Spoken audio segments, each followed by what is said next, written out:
ඉන්ද්‍ර කියලා ඉන්නවද? ඉන්ද්‍ර කියලා රෝල්. ඔව්. ඉන්ද්‍ර කියලා මේකේ දැන් මට දැන් ඕන කර මේ දාලා තියෙනවා නේද 5th anniversary කියලා. ඔව්. ඒක ආව පස්සේ මගේ අර ප්‍රසන්ටේෂන් එක මිනිමයිස් කරලා තියෙන සිම්බල් එක අර වයින් ග්ලාස් එක වගේ පේන්න තු ගියා යට. ඒක ගන්නේ කොහොමද නැහැ. සර්ට තාම ෂෙයාර් ස්ක්‍රීන් නැති හින්දා වෙන්න. බලමුකෝ.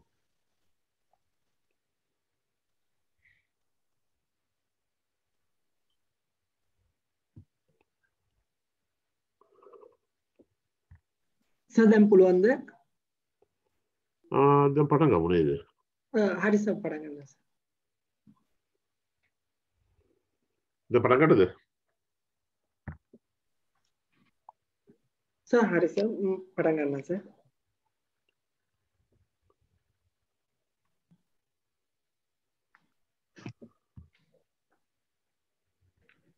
සුබ සන්ධ්‍යාවක් සියලු දෙනාටම.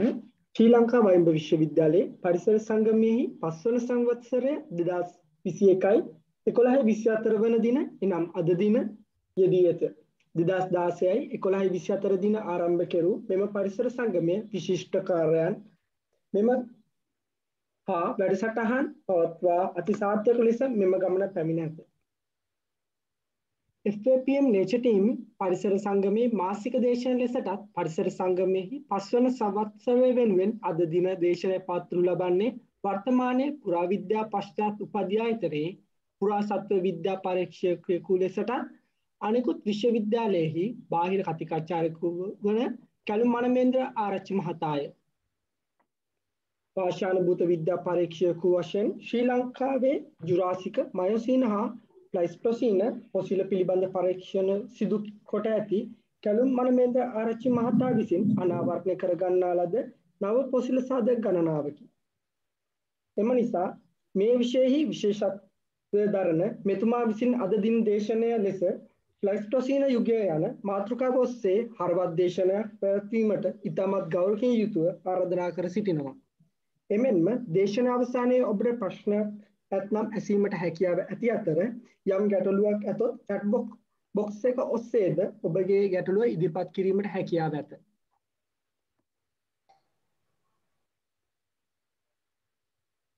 Hello sir. ඔව්. සර් පටන් ගමු.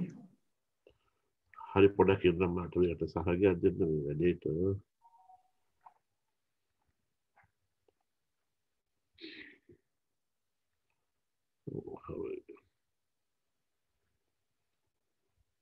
දැන් පේනවද ස්ක්‍රීන් එක? ඔව් සර් පේනවා දැන් පේනවා. මට ස්ක්‍රීන් එක ඔපන් එකක් තියම ඉක්මනට කියන්න නැත්නම් මම කතාව දිගටම කරගෙන යයි මේ. හරි මේ මම පළමුවම ස්තුතිවන්ත වෙනවා හර්ෂ රණසිංහ ශිෂ්‍යයානේ. දැන් ඔහු ප්‍රකාශ කරා මේ නේචර් ටීම් එකට අදට අවුරුදු 5ක් පිරෙනවා කියලා. ඒ කියන්නේ පස්වෙනි වන්දිනේ. දැන් මේ වයිබ විශ්වවිද්‍යාලයේ කෘෂිකර්ම හා වැවිලි කර්මනාකරණ පීඨයත් එක්කලා දැන් මම අවුරුදු කීපයක ඉඳලා මේ නේචර් ටීම් එකත් එක්ක තියෙන සම්බන්ධතාවය පිළිවෙල තියෙනවා. මම දේශන කීපයකට කරලා තියෙනවා. ඉතින් මම දැන් මේ අවස්ථාවක් කරගන්නවා මේක මේ නේචර් ටීම් එකට සුබ පතන්න. දැන් නේචර් ටීම් එක්ක මුලින්ම සම්බන්ධතාවය ඇති වුණේ ඉන්ද්‍ර කියලා මාදොල ශිෂ්‍ය සමගම නොකට ආරංචි වුණා. ඔහු දැන් ආචාර්ය උපාධි අපේක්ෂකයෙක් හැටියට වැඩ කටයුතු කරනවා කියලා. මොකද ඔහු මේ පෞද්ගලික කාලේ බොහෝ උනන්දුවෙන් පරිශන නිරත වුණා වගේම පෞද්ගලික කාලේදී ඔහු එම විශ්වවිද්‍යාලයේ ආචාර්යවරුන් සමග ජලජ පැලැටි කීපයක් විද්‍යාලෝකයට හඳුන්වලා දුන්නා. ඒක මම හිතන විදිහට ප්ලාන්ට් ටැක්සොනොමි වල වැදගත් සම්දිස්ථානයක් වෙනවා කියන මාදුරගේ මේ සොයාගැනීම් ටික ඒ වගේ මේක වයඹ විශ්වවිද්‍යාලයට මම හිතන විදිහට ලොකු ගෞරවයක් කියලා මම පිළිගන්නවා. මොකද ඔහු මේ නේචර් ටීම් සංවිධානයේ හිටපු දෙවනි සභාපති හැටියට මම දන්නේ. ඒ වගේම මත් එක්ක බොහොම හිතවත් අවස්ථා කීපකදී අපි සාකච්ඡා කළා එකපාරක් හමු වෙලා තියෙනවා විශ්වවිද්‍යාලයේදී. ඒ තමයි ඔබ ආයතනයේ සංගමයේ ජ්‍යෙෂ්ඨ භාණ්ඩාගාරික ජ්‍යෙෂ්ඨ මහාචාර්ය කපිල යකණ්ඩාවල මගතුමාවත් මේ අවස්ථාවේදී මේ සුබපතී ක්‍රියාවලිය එකතු කරගන්නවා. මොකද ඔබ ආයතනය මේ සංගමය විශ්වවිද්‍යාලයක් යටතේ මේ කර්තව්‍ය කිරීම මම හිතන විදිහට උගක් වැදගත් දෙයක්. ඒ වගේම මමත් සම්බන්ධ වෙච්ච නිසා මම දන්නවා ඒකේ සිද්ධ ක්‍රියාවලිය සිද්ධ වෙන්නේ කොහොමද. ඒ නේචර් ටීම් සංගමයට නාතතාවක් සුබපන්දිනයක් වේවා කියලා පස්සෙනි වසරේදී මම සුබපතනවා කතාව ආරම්භ කිරීමට පෙර. හරි. අපි තෝරගෙන තියෙන මාතෘකාව මම හිතන විදිහට අපි කවුරුත් වැඩිපුර අවධානයක් යොමු කරලා තියෙන මාතෘකාවක් තමයි. මේ ප්ලයිස්ටොසීන් ඊරා නැත්නම් ඊපොක් එහෙම නැත්නම් පීරියඩ් ඔය මොකෙන් වුණත් පොත්වල සඳහන් වෙනවා. ඊරා ඊපොක් පීරියඩ් ඒ මොකක්ද සඳහන් වෙන්නේ යම්කිසි කාල පරිච්ඡේදයක් සඳහා. එතකොට හුඟක්ම පාවිච්චි කරන ඊපොක් කියන අවධිය කියන එක. ඒ කියන්නේ ප්ලයිස්ටොසීන් කියලා කියන්නේ අනිකුත් යුගවලට සාපේක්ෂව පොඩි කාල පරිච්ඡේදයක් පොඩි අවධිය. එතකොට අන්න ඒ වගේ අර්ථ තියෙනවා. හැබැයි කොහොමවත් ඊපොක් ඊරා සහ පීරියඩ් කියන මේ වචන තුනම විද්‍යා මූලාශ්‍රවල විද්‍යා සාහිත්‍යවල සඳහන් වෙනවා. ඒත් අද මම කතා කරන්න යන්නේ ප්ලයිස්ටොසීන් අවධිය පිළිබඳව සිංහලෙන් කිව්වොත් ප්ලයිස්ටොසීන් අවධිය. ප්ලයිස්ටොසීන් අවධිය කොයි කාලෙද තිබුණේ? ඒකට අද අපි ඉන්නේ කොහෙද? අද අපි යන්නේ කොහාටද? අපි තවත් අපිව පරිණාමය වෙනවද? ගස්කොළන් පරිණාමය වෙනවද? අලුත් සත්තු බිහි වෙනවද? ඒතර ඒ වගේ දහසකුත් ප්‍රශ්න අපිට මේ භූ යුග ගැන සාකච්ඡා කරනකොට තියෙනවා. පමණක් නෙවෙයි දැන් අපි සමහර අය හිතන්නේ අපි දැන් පරිණාමය නැවතිලායි කියලා. එතන යට වෙන්නේ නැහැ කියන එක. ඒ වගේම මේ මූලධර්මවාදීන් හරිද? ආගමික සමහර නිකායන් වල ඒගොල්ලෝ හිතනවා හෝමෝ සැපියන්ස් තමයි මේ ලෝකෙට බිහි වෙච්ච සුපිරිම ජීවියා හැටියට. ඒතකොට කියන්නේ මේ මූලධර්මවාදීන් කියන උන් හඳුනන මේ මූලධර්මවාදීන් හැටියට මොකද එතකොට ඒගොල්ලෝ විශේෂයෙන්ම සලකන්නේ පරිණාමයට වැඩිය මැවුම්වාදය කියන එක. එතකොට ඔවුන්ගේ තියෙන පරිණාම විද්‍යාව නෙවෙයි මැවුම් විද්‍යාව. දැන් අපි බලමු ප්ලයිස්ටොසීන් පීරියඩ් එක ඊරා හෝ ඊපොක් හෝ පීරියඩ් මේ තිබුණේ කොයි කාලෙද කියන්නේ. ඒක තිබුණේ ලෝකයේ අද ඉඳලා මිලියන දශලක්ෂ 2.5කට පෙර තමයි ආරම්භ වුණේ. ඒ කියන්නේ දල වශයෙන් බැලුවොත් එහෙම ලක්ෂ 20කට පෙර. ලක්ෂ 25කට පෙර. ලක්ෂ 25කට පෙර. එතකොට අපි ඒක සලකනවා මිලියන වලින් 2.5යි කියලා. අපි 8ක පොඩ්ඩක් පැත්තකට තියමුකෝ. ආරම්භ වෙලා ඒක නිමාවටපත් වෙනවා යුගය අද ඉඳලා අවුරුදු 11700කට පෙර. දල වශයෙන් විද්‍යාඥයෝ සලකනවා 12000ක් ඇටියෙද. එතකොට මිලියන 2.5කට පෙර ආරම්භ වෙයි කියන්නේ එහෙම නැත්නම් ලක්ෂ ගණන් වලින් කිව්වොත් එහෙම ලක්ෂ 25කට පෙර ආරම්භව අද ඉඳලා අවුරුදු 11700කට පෙර නිමාවටපත් වෙනවා.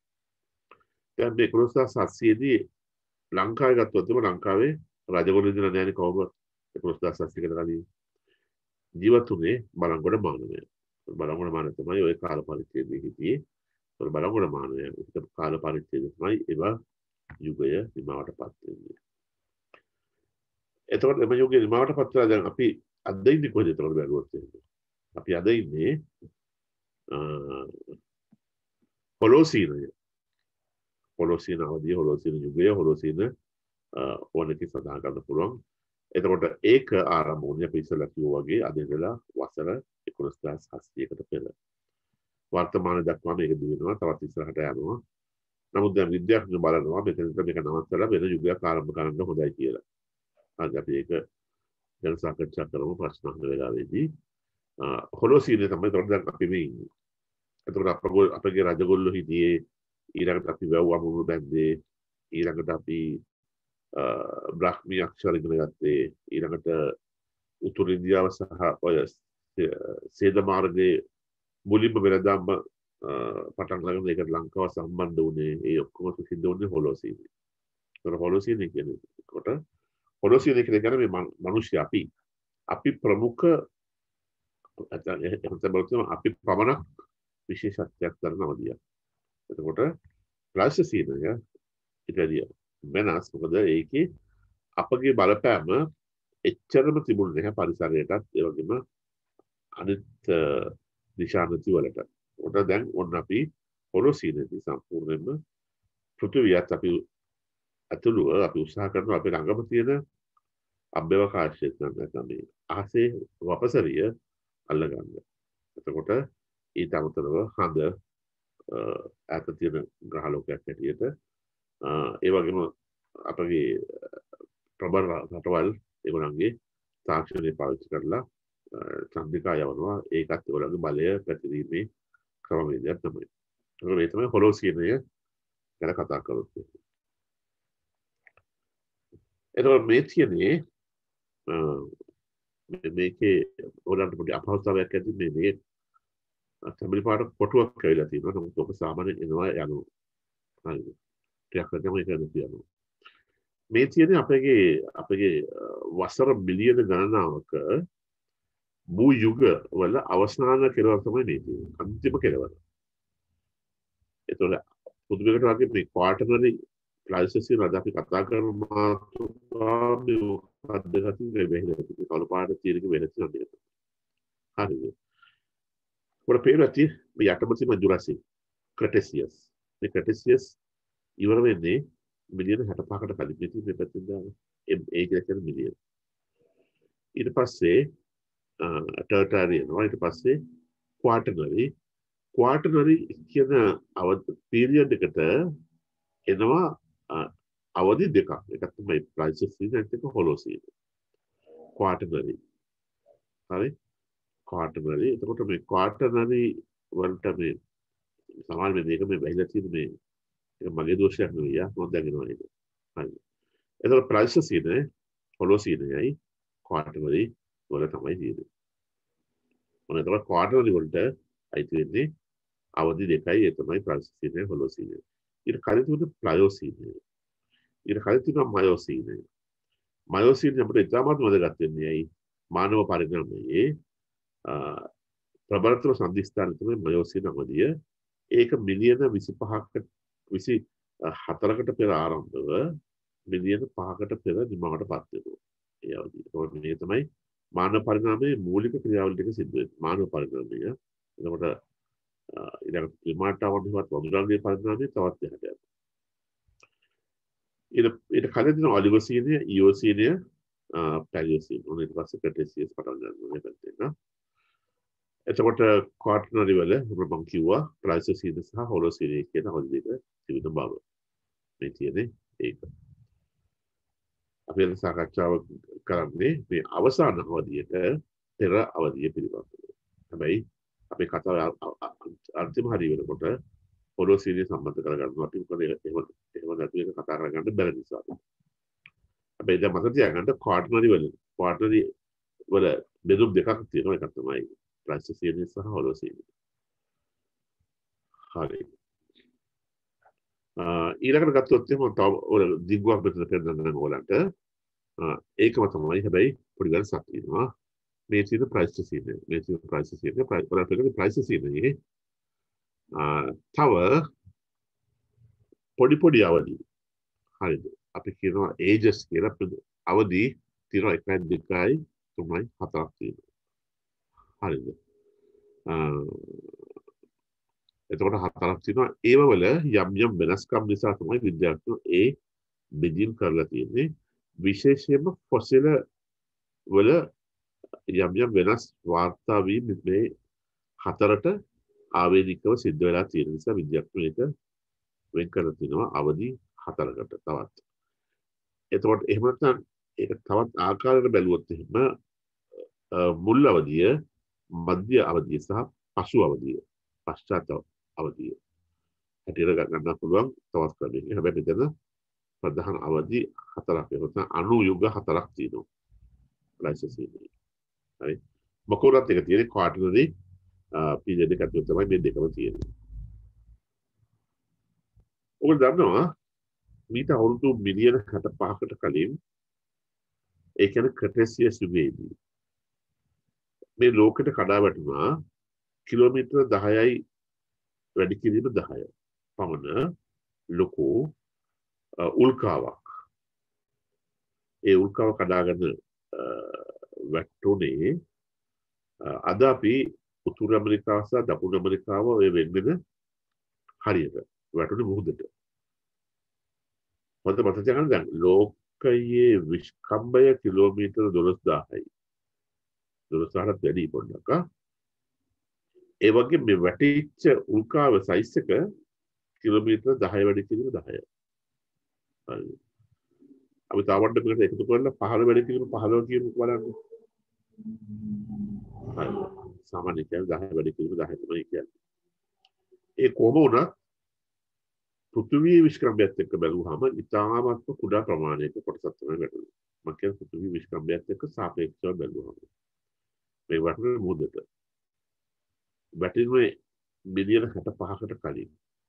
හැබැයි මේකෙන් සිද්ධ වෙච්ච විනාශය සමස්ත ලෝකයේම ජෛව විවිධත්වය 180-85කට හෝ ඊටත් වැඩිය ක්ෂණිකව විනාශයට පත් වුණා. සමස්ත ලෝකයේම ජෛව විවිධත්වය. ඒ බැටකෑවේ පස්සේ නතාවට පෘථිවිය. හැබැයි ඊට කලින් තවත් 4 වතාවක් ඊටත් වැඩිය ජෛව විවිධත්වය විනාශ වෙමින් සිද්ධ වෙලා තියෙනවා.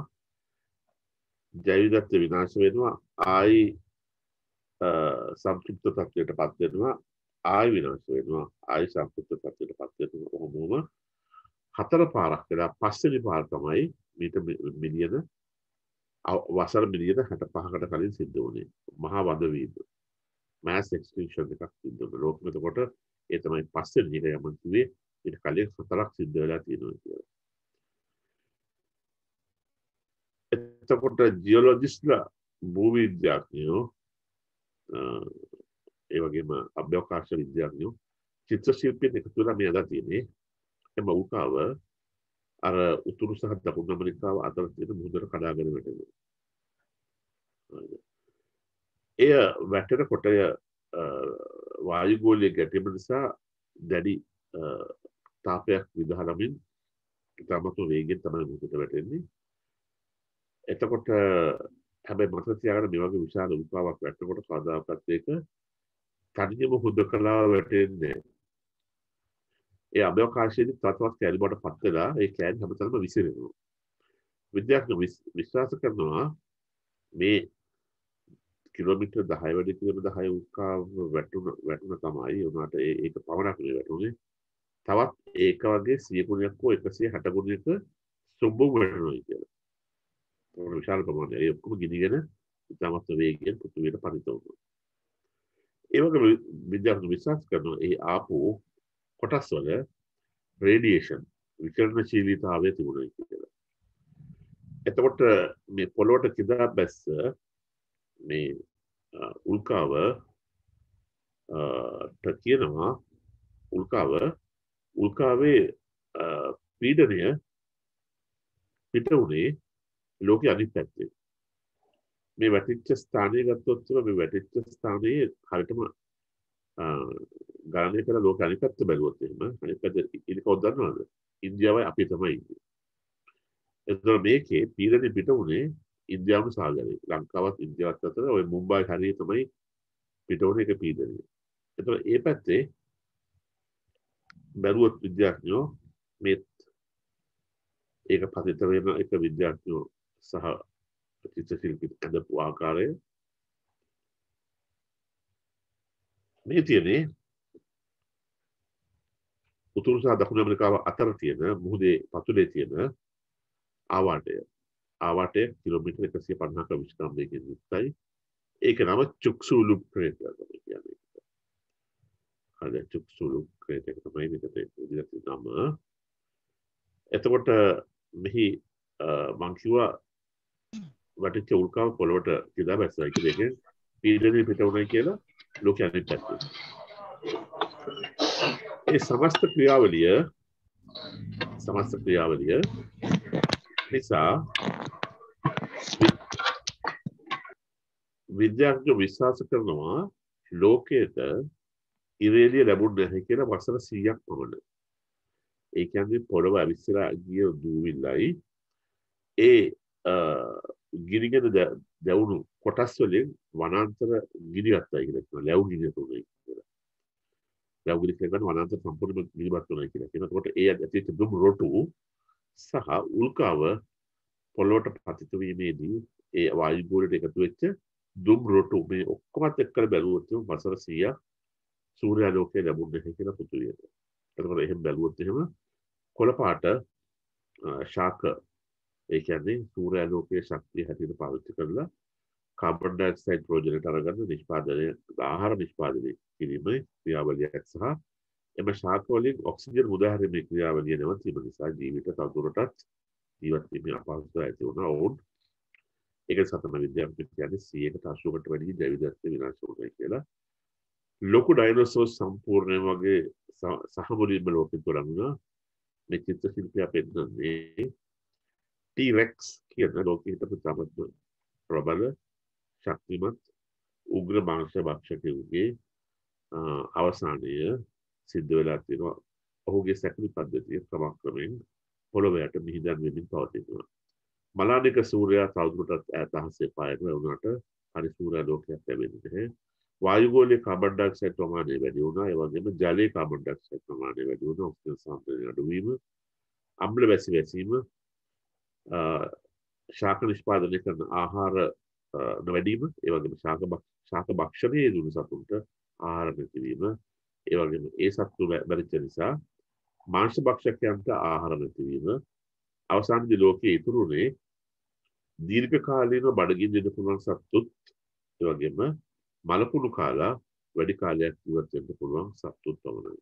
උදාහරණ හැටියට කැස්බෑව් සහ ඉබ්බෝ, ඒ වගේම ක්‍රොකොඩයිල් කිඹුල් වගේ සත්තු තමයි ජීවිතය රැකගත්තේ. හැබැයි මේ ඩයිනෝසෝර්ස්ලාගෙන් එක්කෙනෙක් ජීවත් වුණා. ඒ තමයි කවුද දන්නවා කවුද කියලා. ඩයිනෝසෝර්ස්ලාගේ ළඟම ඥාතියෙක් ජීවිතේ ගැට ගහගත්තා. අපි යාට කියන පක්ෂීන් කියලා, බර්ඩ්ස්. ඒ වගේම තමයි අපේ බල්ලගේ, පූසාගේ, මුහුදේ ඉන්න ඩොල්ෆින් එහෙම නැත්නම් සල්මසුන්ගේ, කැලේන කොටියා දෙවියා මේ සත්තුන්ගේ කරන්නේ ක්ෂීරපාය සත්තුන්ගේ පූර්වජයා. ක්ෂීරපාය සත්තුන්ගේ පූර්වජයා මේ උල්කා වැඩනකොට එයාගේ සයිස් එක හිතුවොත් එහෙම එයා නිකන් ටිකක් ඔය ඌරුමියෙක් නැත්නම් උගුරුවෙක් පොතබ්බෙක් විතර ඇති. සමහර කට්ටියට වැඩිය පොඩි. ඒ තමයි අපේ පූර්වජයෝ. ඒ කට්ටිය කොහොමද ජීවිතේ ගත කරගත්තා. හරිද? උනා ඔයගේ පොඩි කොටසක් ජීවිතේ ගත කරගත්තා ඒක දෙයක්. දැන් මම කිව්වේ මේ විනාශයෙන් පස්සේ ආයතනයක් මේ වගේ විනාශයක් ඕනේ නැහැ ප්ලයිස්ටොසීනේ වෙනකොට. එතකොට ප්ලයිස්ටොසීනේදී ඇත්තටම කියනවා නම් එහෙම ජෛව විවිධත්වය ආයතනයක් ස්වභාවය තුළ සංකෘතික මට්ටමකට තිබුණා.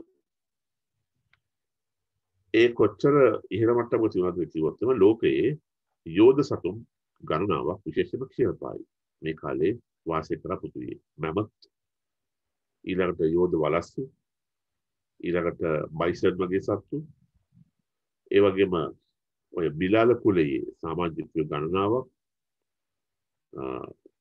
ජීවත් වුණා. තාමත් හොඳ මට්ටමක ජෛව විවිධත්වය පෘථිවි තලය පුරාම තිබුණා. එතකොට ඔන්නතර අපි මේ අද මේ කතා කරන තනේදී අපි කියන්න තියෙන විශේෂයෙන්ම අර ක්‍රෙටේසියස් උල්කාවේ පස්සේ ලෝකයේ අලුත් වෙලා අලුත් ඉරක් පායලා අලුත් සත්තු පරිණාමය වෙලා මල් පිපෙන ශාක ඒ උල්කා වැටෙනකොට ලෝකේ මල් පිපෙන ශාක තිබුණේ නැහැ. දැන් මල් පිපෙන ශාක උඩට ඇවිල්ලා ඒ වගේම තනබීම් වැසි වනාන්තර ඒ ඔක්කොම හරි සරුසාරවත්ව තිබුණා. ඒතර ප්‍රාසසින අවදීදී මෙගාෆෝන් එක යෝධ නැත්නම් විශාල ශීලපයි සතුන් ගැන වෙනම සාකච්ඡා කරන විද්‍යාඥයෝ මෙගාෆෝන් එකක් ඇටියට තිබුණේ කියලා නමත් තියෙනවා. එතකොට හැබැයි අදට වැඩිය ප්‍රාසසිනේ මුල් කාලයේ සීතලයි.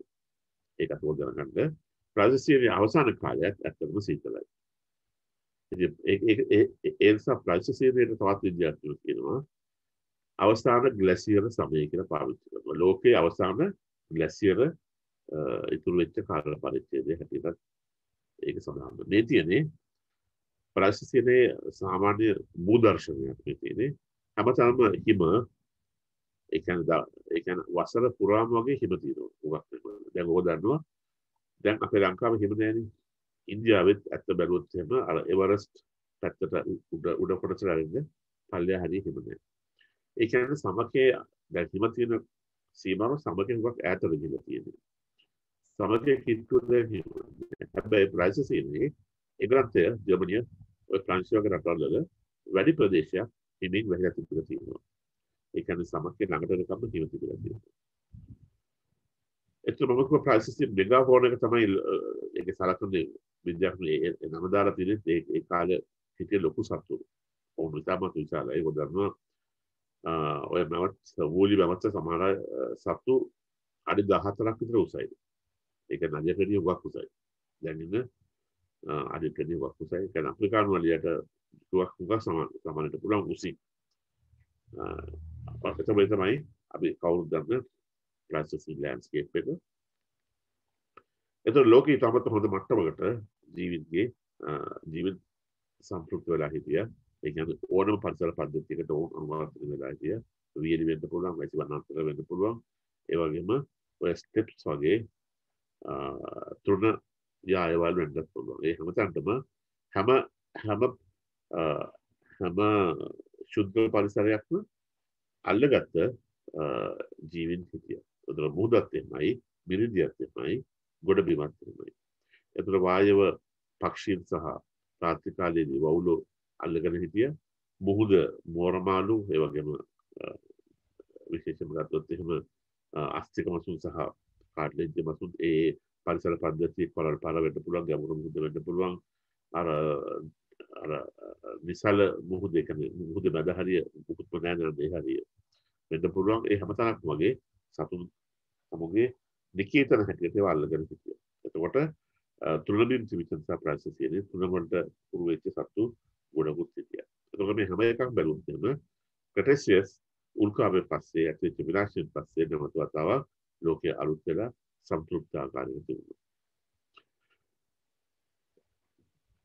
ප්‍රාසසිනය සිදුවෙච්ච ඉතාමත්ම වැදගත් සංසිද්ධියක් හැටියට සැලකනවා මම පුද්ගලිකව. ඒ තමයි ලක්ෂ 2,70,000කට හෝ ලක්ෂ 3කට ඒ දෙකම කිට්ටුයිනේ පෙර ලෝකෙට බිහි වුණා අලුත් ජීවියෙක්, අලුත් මානවයෙක්. ඔහුගේ පරණම සාධක අද වෙනකොට හොයාගෙන තියෙන්නේ මොරොක්කෝවේ, කියන්නේ වයඹදිග අප්‍රිකාවේ. හැබැයි මීට කලින් ඒ සාධක බහුලව තිබුණේ අප්‍රිකානු මහද්වීපයේ නැගෙනහිර තීරයේ. ඒ කියන්නේ දකුණු අප්‍රිකාවේ ඉඳලා අර සහරා කාන්තාරයේ පැත්තට උඩට යනකම් මේ දකුණු අප්‍රිකානු මහද්වීපයේ දකුණු දිග තීරය තමයි පොසිල හම්බ වුණේ. නමුත් මේ මෑතකදී 2018-19 වගේ හම්බ වුණා මොරොක්කෝවෙන් හෝමෝ සෙපියන්ස් කිය පරණම පොසිල. ඉතින් අද වෙනකොට හෝමෝ සෙපියන්ස් පරණම වුණා කියලා විශ්වාස කරන ස්ථානයක් තමයි ඔන්න ඔය මොරොක්කෝව කියන ප්‍රදේශය. එතකොට දැන් මොකද්ද දැන් සිද්ධ වුනේ? දැන් ලෝකයේ තිබුණා ඒ වෙනකොට අත් බලුත් තිබුණු ප්‍රාසසිනේ දක්වාම තිබුණා මොළය. ඒ කියන්නේ විශේෂයෙන්ම තමුන්ගේ අතපය වලින් වගේම මොළය ක්‍රියාත්මක කරලා වැඩ කරන ජීවියට පොරප්පාඩුවක් තිබුණා. වේකන්සි එකක් තිබුණා මේ පරිසරය තුළ. ඒක එහෙම තමයි විද්‍යාඥයෝ විස්තර කරන්නේ. ඒතකොට අහම්බෙන් ඇතිවෙච්ච මේ කොහොමත් බලාපොරොත්තු නැති වෙලාවකදී ලෝකෙට පරිණාමය වෙච්ච 270,000කට කලින් පරිණාමය වෙච්ච අපිම නම දාපු හෝමෝ සෙපියන්ස් කියන මානවයා ඊට පස්සේ ලෝකෙට බිහි වුණා. ඔහු මම කිව්වා බිහි වුණේ 270,000කට කලින් කියලා. හැබැයි ඔහු අද ඉඳලා අවුරුදු 15,000ක් වෙනකම්ම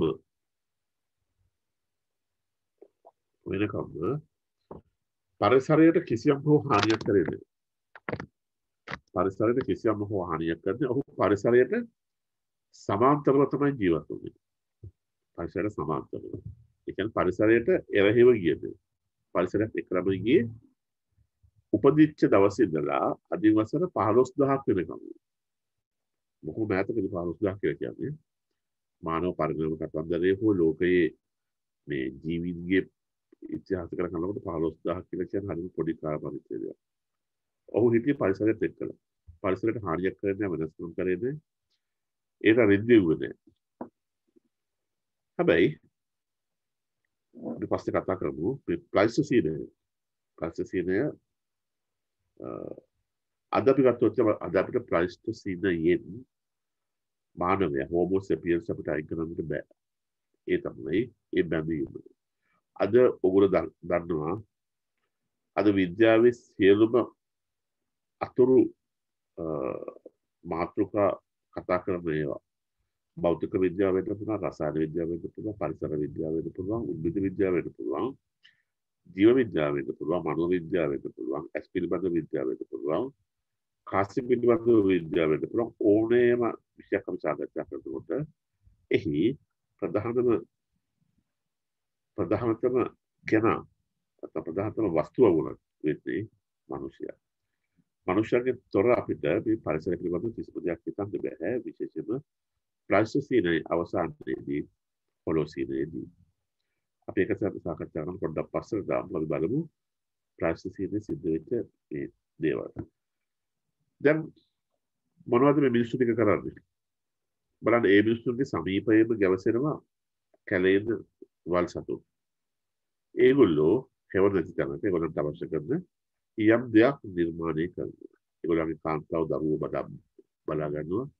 ඒ වගේම ඒගොල්ලන්ගේ උයන හෝ පුච්චන මස් කෑලි බැහැගෙන යන්න අර කැලේ ඉන්න මාංශ භක්ෂක සත්තු හිටපැටිය කඩා පයින්නවා වෙන්න පුළුවන්. අපි අනුරාධපුරේ ගිහිල්ලා අපි ගහකට වාඩි වෙලා අපි කැමක දිග ඇරියොත් ඔයගොල්ලෝ දන්නවා රෙලව් ඇවිල්ලා ඒක දැහැගෙන යන බව. අන්න ඒ වගේ ඒක තමයි ගොඩක් ගෞරවය තිබුණේ. පරිසරයට බොහොම සමාන්තරව. මේ ප්‍රොසෙසින් අපි ලෑන්ඩ්ස්කේප් එක තුල අර යෝධ සතුන් වගේම දැක්ක අනිත් කාණ්ඩ තමයි මේ කාණ්ඩ. මේ තමයි මානවයෝ. අනිත් එක ප්‍රොසෙසින් එකම ගණනේ නෙමෙයි හිටියේ. අපි හිතන ප්‍රොසෙසින් අපි විතරයි හිටියේ කියලා නෑ. මම කියන්නේ කොච්චර හිටියද කියලා. හරි. මොන බලන්න දැන් ඒගොල්ලන්ට බඩගිනි ආවම අර කැලේ පේන සතෙක් බලාගෙන කනවා ඒගොල්ලෝ. මුල් කාලේදී අමුවෙක් ආවා. ලක්ෂ 4ක් විතර වෙනකොට ඒගොල්ලෝ ගින්දර පාවිච්චි කරන්න පටන් ගත්තා. එතකොට සත්තු ඒගොල්ලෝයි ගස් කොළවලු ඔක්කොම එක මට්ටමේ තිබුණේ. වෙනස්කමක් තිබුණේ නැහැ. ඒ නිසා ප්ලයිස්ටොසීනයේ මුල් කාලය හෝමෝ සෙපියන්ස් හිටියේ බොහොම සාධාරණ දිවියක් තමයි ගත කරේ පරිසරය සමග. ඔවුන්ගේ කලකෝලහල තියෙන්නේ. ඔවුන්ගේ දඩබිම ආරක්ෂා කර ගැනීමට එකිනෙක කාණ්ඩ අතර මාරාන්තික පහරවල් දීම් තියෙන්නේ. විද්‍යාඥයෝ විශ්වාස කරනවා ඒක හොඳට තිබුණායි කියලා. මොකද දඩයම් කරන සත්තු තමුන්ගේ දඩයම් භූමිය ඉතාමත් කෑදර ලෙස ආරක්ෂා කරන අනෙකුත් සතුන්ගේ. ඒ වගේම මිනිස්යා තමුන්ගේ දඩබිම ආරක්ෂා කරනවා අනෙකුත් කණ්ඩායම් මානව කණ්ඩායම් වලින්. ඒකට අරගල ගැටුම්. ඒ වගේම තමයි පොඩි කණ්ඩායම් සහයෝගී ජීවත් වෙන්නත් ඇති. මොකද සහයෝගය නැතුව ඒ කාලේ ජීවත් වෙන්න අමාරුයි. හුදකලාව ජීවත් වෙන්න බෑ. දැන් මිනිස්සුන්ට හුදකලාව ජීවත් වෙන්න පුළුවන් කඩේ බඩු තියෙන නිසා. අපිට සල්ලි තිබ්බොත් අපිට කවුරුවත් ඕනේ. සල්ලි තියෙනවා නම් අපිට කඩේකට බඩු වලට අපිට බඩ පුරව ගන්න පුළුවන්. සල්ලි තියෙනවා නම් අපිට ආරක්ෂක ශාලාවට ගිහලා සද්දි කර බෙහෙත් ගන්නත් පුළුවන්. නමුත් ප්‍රාග් ඓතිහාසික සමයේ ප්‍රයිසසියනේ සාමූහිකත්වය වැදගත් වෙනවා. මොකද එකිනෙකාට තියෙන වෙන වෙනම රාජකාරී. පිරිමින්ට ලොකු දඩයම් හොයන්න තියෙනවා. ගෑනුන්ට ගැදරින් ආහාර එකතු කරන්න. පලා වර්ග වෙන්න පුළුවන්, අල වර්ග වෙන්න පුළුවන්, ගොඩ බිඳ වෙන්න පුළුවන්. සමහරවිට කටුස්සු සත්තු වෙන්න පුළුවන්. හැබැයි ඒගොල්ලෝ එක කාල බඩ පුරවගෙන ඉන්නකොට පිරිමිලංචුව ගිහලා ලොකු දඩයමක් අරගෙන එනවා. සතියකට වරක් හො දෙවරක්. ඒක බෙදා හදාගෙන ඉවත් වෙන්න තියෙනවා. නැත්නම් ප්‍රයිසසියනේ මොකක් විලෝපී ගන්න. විලෝපී කියන්නේ සතුන්ගේ පණ පිටින් ගොදුරු කර ගන්න සත්තු බහුලව හිටියා. ඒක නිසා කාටවත් තනියම කැලේක ජීවත් වෙන්න අමාරුයි. අත්‍තරම ආරක්ෂා බඳිය එතකොට. ඊළඟට හැමෝටම රාජකාරී තිබුණා ප්‍රයිසසියනේ. මොකද සීතල දේශගුණය, ගිනි බෙදවීම, හම් සකස් කර ගැනීම, ආහාර යම් මට්ටමකට බෙදා හදාගෙන කොහොම සමසමව කඩ අවස්ථාව තියෙන්නේ ඒගොල්ලන්ට. ඒ වගේම ඒගොල්ලන්ගේ දඩබිමේ දඩයම් ඉවර වෙගෙන ඉනකොට දඩබිම මාරු කරන්නත් තියෙන වෙන අලුතෙන් පාගන්න තියෙනවා. ඊට පස්සේ ආයතනයක් මාස ගානකට වසර ගණනකට පස්සේ ආයතනයක් අර පරණතෙන්ට එනකොට ඒ වට ආයි සත්තු කටව දාලා බෝ වෙලා ඉන්නවා. ඒක තමයි ඒගොල්ලන්ගේ ක්‍රමවේදය.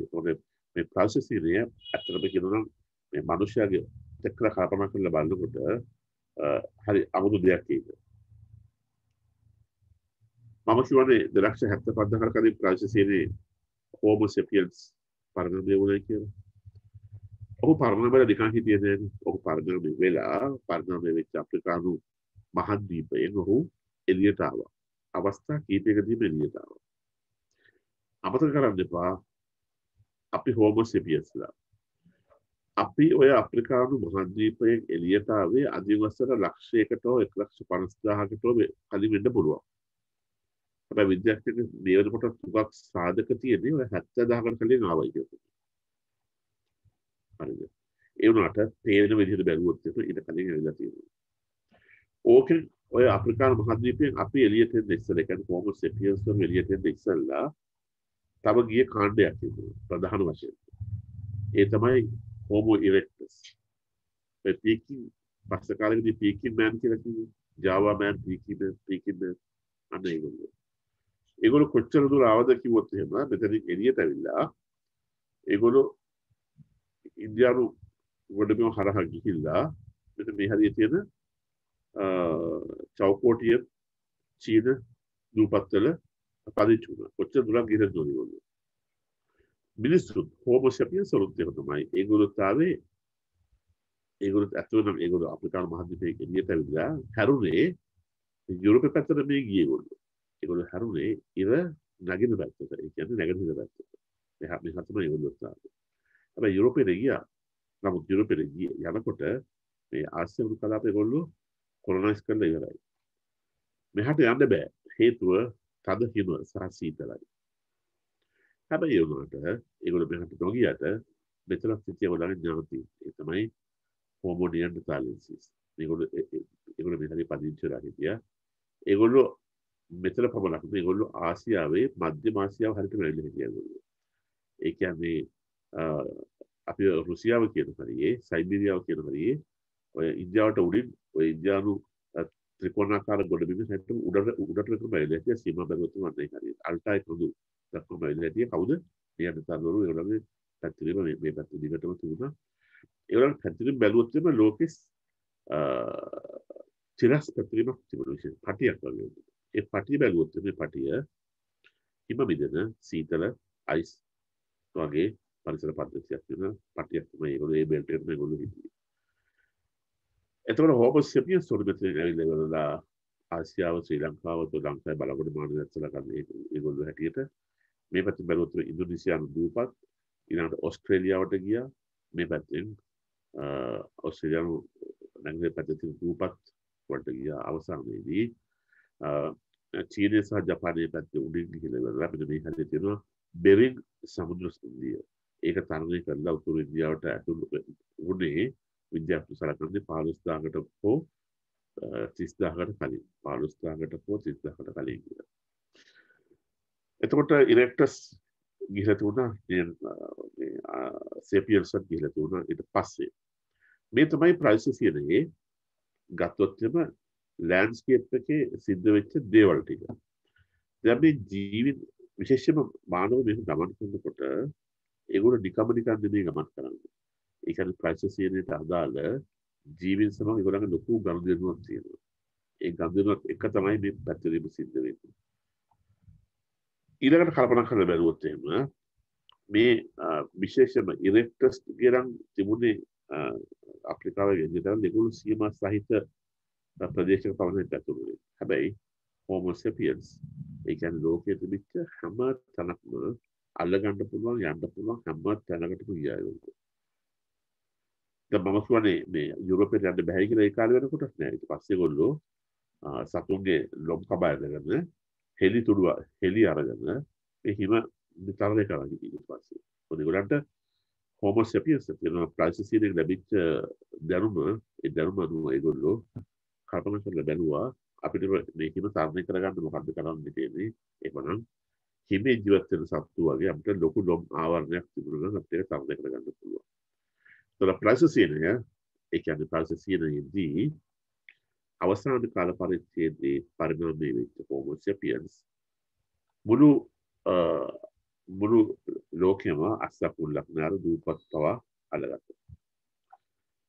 දැන් මේ තියෙන්නේ අපිට ප්‍රයිසස් ගැන කතා කරනකොට වැදගත් දෙයක් තමයි මේ තියෙන්නේ.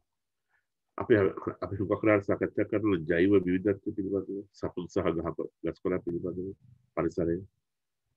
මෙන්න මේ ආයුධය හැදුවේ ෆ්ලින්ට් FLINT ෆ්ලින්ට් කියලා කියන්නේ අපේ ලංකාවේ තියෙන කහඳ කියලා ගල් ජාතිය. කහඳ වලට කියන්නේ චර්ට්. මේ චර්ට් වගේම තියෙන යුරෝපයේ ෆ්ලින්ට් කියලා මෙන්න මේ ගල් වර්ගය ඒ කහඳ වලට වැඩිය ටිකක් මෘදුයි මෙහෙවන්න ලේසි. මේ සාමාන්‍ය ඔය යටපේරිය තියෙන ලොකුම එකක් ඇති අඟල් 6ක් 8ක් අතර ප්‍රමාණයක් ගන්නවා. අනිත් ඒවා සමනිත වැඩි පොඩි ඒවා. ඒවල ප්‍රමාණය.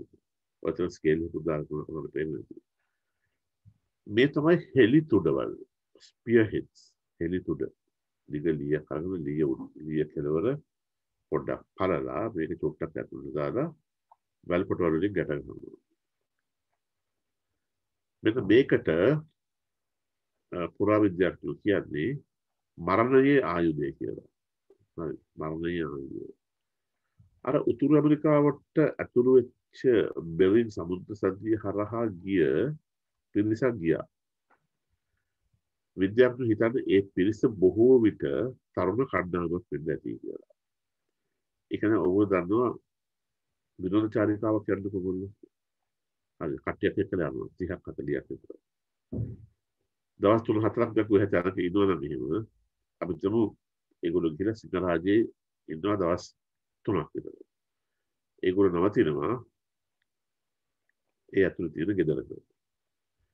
ඒතර ඔය කණ්ඩායමේ තරුණ කට්ටියට ඒ ගේ ඇතුළටලා ඉඳ හදනවා. ඒගොල්ලෝ කියන අපි යමු එළියට. ඒගොල්ලෝ සැලසුම් කරනවා. කොහෙද? එක්ක බුලාවැල්ල කඳ ළඟින්ද. එහෙනම් සීනිදාල කඳ ළඟින්ද. අන්න ඒ වගේ පිරිසක් බොහෝ විට ගැහණු පිරිමි දෙවොල්ලම ඉන්න පොඩි කණ්ඩායමක් තමයි ගිහිලා තියෙන්නේ ඔය බෙරින් සමුද්‍ර සන්ධිය හරහා.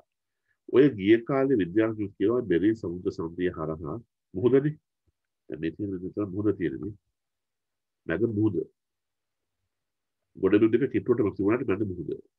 හැබැයි ඒ කාලේ මේ සමස්තෙම වැහිලා තිබුණයි කියලා හිමවලින් නැත්නම් අයිස් වලින්.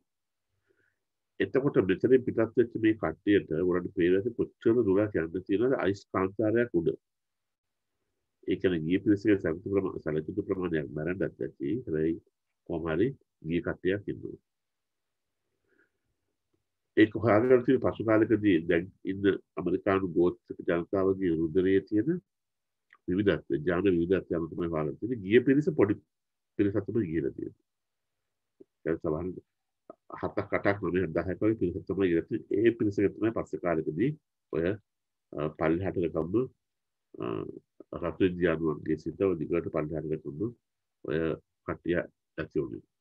හරි. ඒකට උලන් ජාන ජෙනටික් ඩයිවර්සිටි එක ජාන විවිධත්වය අඩුයි. මොකද කට්ටිය පොඩි නිසා.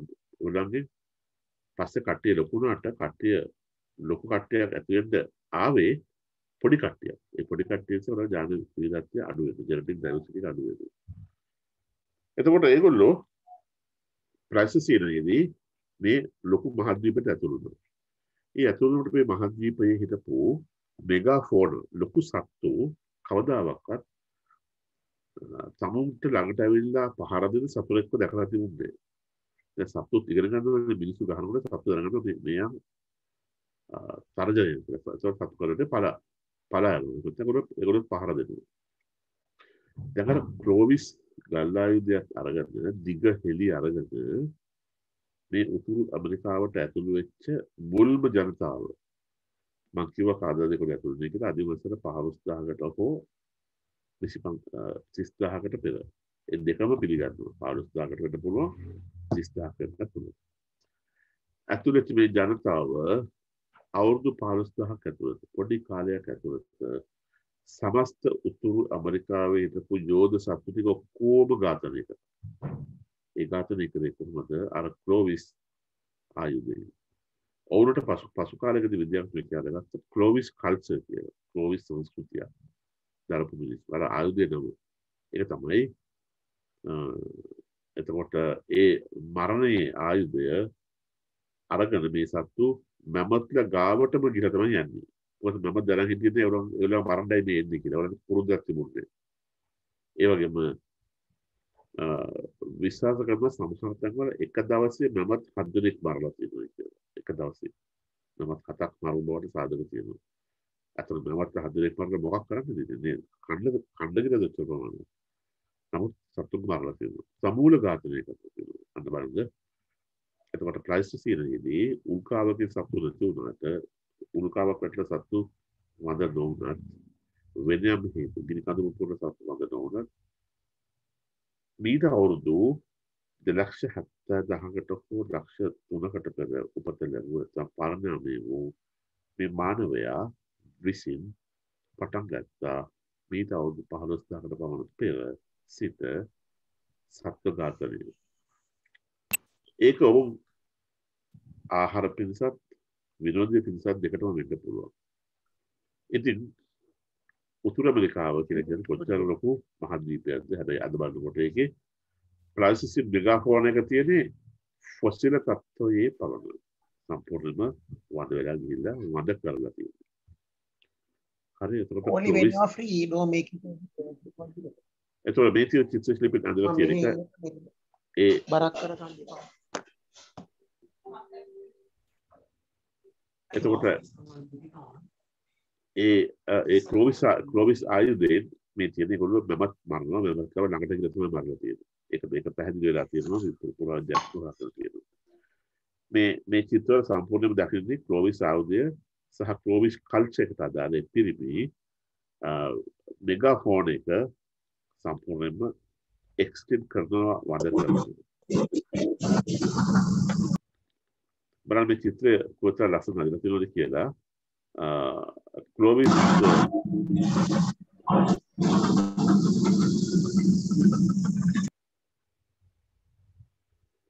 ක්ලෝවිස් ආයුධය තියෙනවා. බයිසන් හෝ ඒ අහසමන සතෙක් ඉන්නවා. සතාගේ සමීපයටම ගිහිල්ලා තියෙනවා. කොහොම හරි හැංගි. දැන් සතාට පහර දෙන අවස්ථාව. අනෙක තමයි ඒක තියෙන විශේෂත්වය. හරිද? ක්ලෝවිස් වෙපන් එකේ තියෙන විශේෂත්වය. මේ ඔක්කොම බොහොමත්ම විද්‍යාත්මක සාධක පුරාවිද්‍යාත්මක සාධක අනුසාරයෙන් තමයි මේ නිර්මාණ ප්‍රතිනිර්මාණ කරලා තියෙන්නේ ඒ කාලේ තිබිච්ච විදියට. එතකොට ඔයාලට පේනවා තියෙනවා එහෙමනම් ප්ලයිස්ටොසීනයට ලොකු බලපෑමක් කරා හෝමෝ සේපියන්ස් තවත් කොච්චර මානවයෝ හිටියත්. එතකොට අද පොත් ගණනාවක් වෙලා තියෙනවා උතුරු ඇමරිකාවේ මිනිස්යා විසින් වඳ කරන ලද සතුන්. ඒ වගේම මේ ස්ලයිඩ් එකේ තියෙන ප්‍රමාණ දුක්පටේ පමණයි. හැබැයි පොඩි කට්ටියක් ඒ අතර ඉන්නවා. සම්පූර්ණම ඝාතනය කරා ප්ලයිස්ටොසීනයේ උතුරු ඇමරිකාවේ. ඒ සත්තු අද මොඩල්ස් හදලා කෞතුකාගාර වල තැන්පත් කරලා තියෙන ජනතාවට බලන්න පුළුවන් ඒ සත්තුගේ මූලික හැඩය මෙන්න මේකයි කියලා පුදුමයකට වගේ අපි සත්තුව මරනවා වගේම ඊට පස්සේ අපි සත්තුම ටී-ෂර්ට් එකට හදලා අපිම කියනවා මේ අපේ මුතුමිත්තු ඝාතනය කරපු මඳ කරපු සත්තු බලන්නයි කියලා. ඒ තමයි හෝමෝ සේපියන්ස්ගේ හැටි. හෝමෝ සේපියන්ස් තමුන්ගේ වම් අතින් සතුන් පරිසරය විනාශ කරනකොට දකුණු අතින් එයා ඒක ආරක්ෂා කරගන්න උත්සාහ කරනවා. හරිද? ඒක තමයි හෝමෝ සේපියන්ස් කියන මේ ලෝකෙට අවසානයේ බිහි වෙච්ච අවසානයේ කියන්නේ දැන් අවසානයේ අවසානයේ බිහි වෙච්ච අවසාන මොහොතේදී ලෝකෙට පහළ වෙච්ච නැත්නම් මේ ළඟදීම පහළ වෙච්ච මේ ඔළුව ලොකු කපාලධාරිතාවයේ ලොකු මොලයක් තියෙන මිනිහාගේ ස්වරූපය. එක අතක විනාශ කරනවා අනික අතින් ආරක්ෂා කරනවා. මේ ටී-ෂර්ට් එකේ පෙන්නන්නේ මොකද? අපේ මුතුන්ිත්තෝ විනාශ කරපු එක දැන් අපි ඇඩ්වර්ටයිස් කරනවා. පෙන්නනවා. ඒකත් හෝමෝ සේපියන්ස් ගති ලක්ෂණයක් තමයි. එතකොට ප්ලයිස්ටොසීනය මේ තියෙන ප්ලයිස්ටොසීනය එදා හරිද? මේ තියෙන්නේ අද මම කිව්වා සමකයේ මේ තියෙන බිඳුව රේඛාව කිට්ටුවටම තිබිලා තියෙනවා අයිස් නැත්නම් හිම ආවරණ. හැබැයි අද ඒක හුඟක් උත්තර ධ්‍රවයටත් දක්ෂිණ ධ්‍රවයටත් පසු බැහැලා තියෙනවා.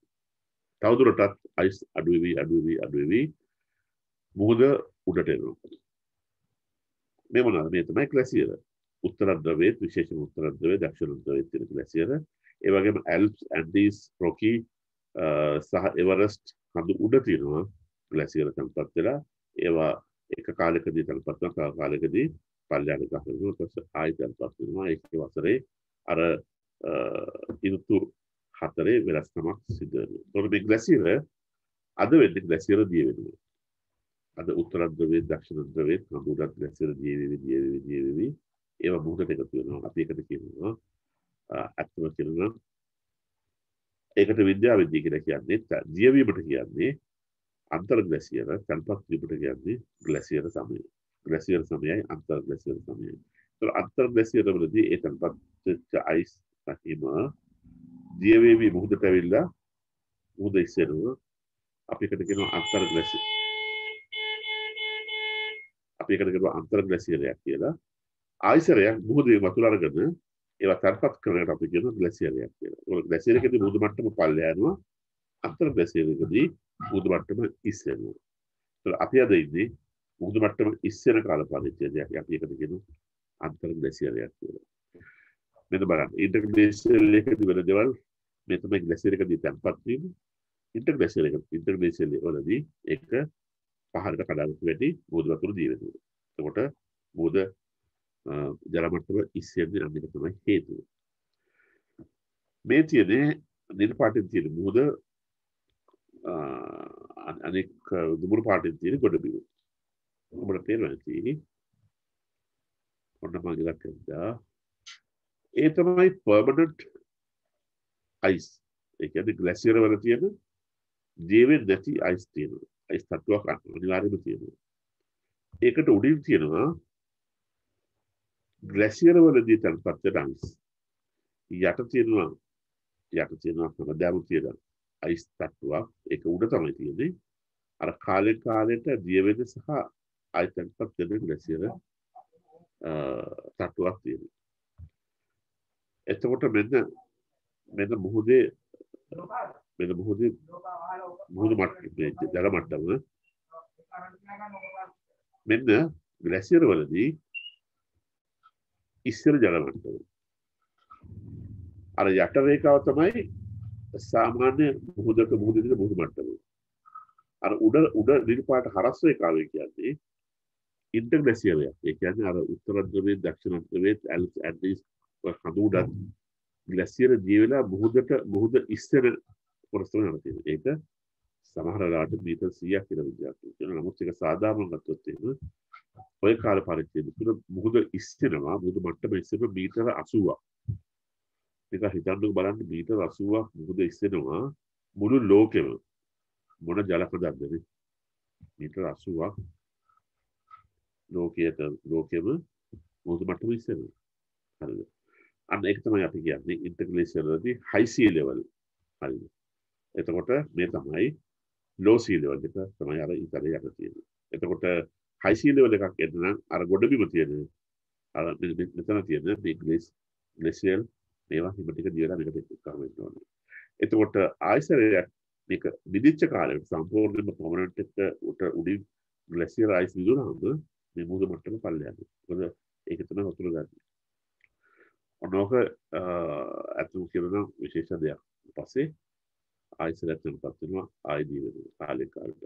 මේ තමයි glacial ජීවන කාලය. සූර්යාගේ බලපෑම නිසා. හරිද? හැබැයි හුඟක් කට්ටිය කියනවා අපි ඕනවට වැඩිය වායු ගෝලයට උණුසුමත් අනවශ්‍ය වායු මාර්ගයකට කිරීම මේකට බලපානවා කියන එක. හැබැයි ඒකෙන් තව වැඩි වෙනවා වෙන්න පුළුවන්. හැබැයි උනාට ගෝලීය ඉතිහාසය බැලුවොත් එහෙම ග්ලැසියර අන්තර් ග්ලැසියර සිද්ධ වෙලා තියෙන දෙයක්.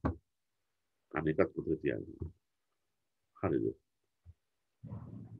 එතකොට මුහුදු මට්ටම පල්ලෙහා ගිය කාලෙක මුහුදු මට්ටම පල්ලෙහා ගිය කාලයක් කියලා කියන්නේ ග්ලැසියර. දැන් උත්තර ධ්‍රවයේ දක්ෂිණ ධ්‍රවයේ කඳු උඩත් අයිස් විදිලා. දැන් මුහුදු මට්ටම ඒව ගත්තේ ඒ වතුර ගත්තේ මුහුදේ. දැන් මුහුදු මට්ටම පල්ලෙහා. ඒ පල්ලෙහා ගියවරට පේන ඇති මෙතන තියෙන සුදු පාට ප්‍රදේශය සම්පූර්ණයෙන්ම මතුවෙනවා. හරිද? මතුවෙනවා. ඒ තමයි නොගැඹුරු ගොඩබිම. එතකොට ඒ කාලේට ඔයගලන්ට පයින්න පුළුවන් නම් හරිද? ලංකාවේ ඉඳලා මන්නාරම හරහා යන්න පුළුවන් ඉන්දියාවට පයි. ඒ අයිස් තියෙනවනේ ප්‍රශ්නයක් නෑ. ඉන්දියාවේ සිට ඔයගලන්ට පුළුවන් වෙන්නේ මේ පැත්තට මේ ජාවා සුමාත්‍රා බෝර්නියෝ පැත්තට පයින් යන්න පුළුවන්. හරිද? හැබැයි ඔස්ට්‍රේලියාවට යන්න බෑ. ඔස්ට්‍රේලියාවයි මේ අන්තිම ආසියාවේ මේ තුඩුවයි අතර තියෙන ගැඹුරු මුහුදක්. ඒක ගොඩ එන්නේ නැහැ කවදාවත්. ඒක ගැඹුරු මුහුදක්. ඒ ටික යන්න තියෙන ඔරු පාරවල කිලෝමීටර 90ක් තියෙනවා. හැබැයි මේ ඔක්කොම වලට පයින් යන්න පුළුවන් ඒ පාරට. මොකද්ද ඒතොර එන්නේ?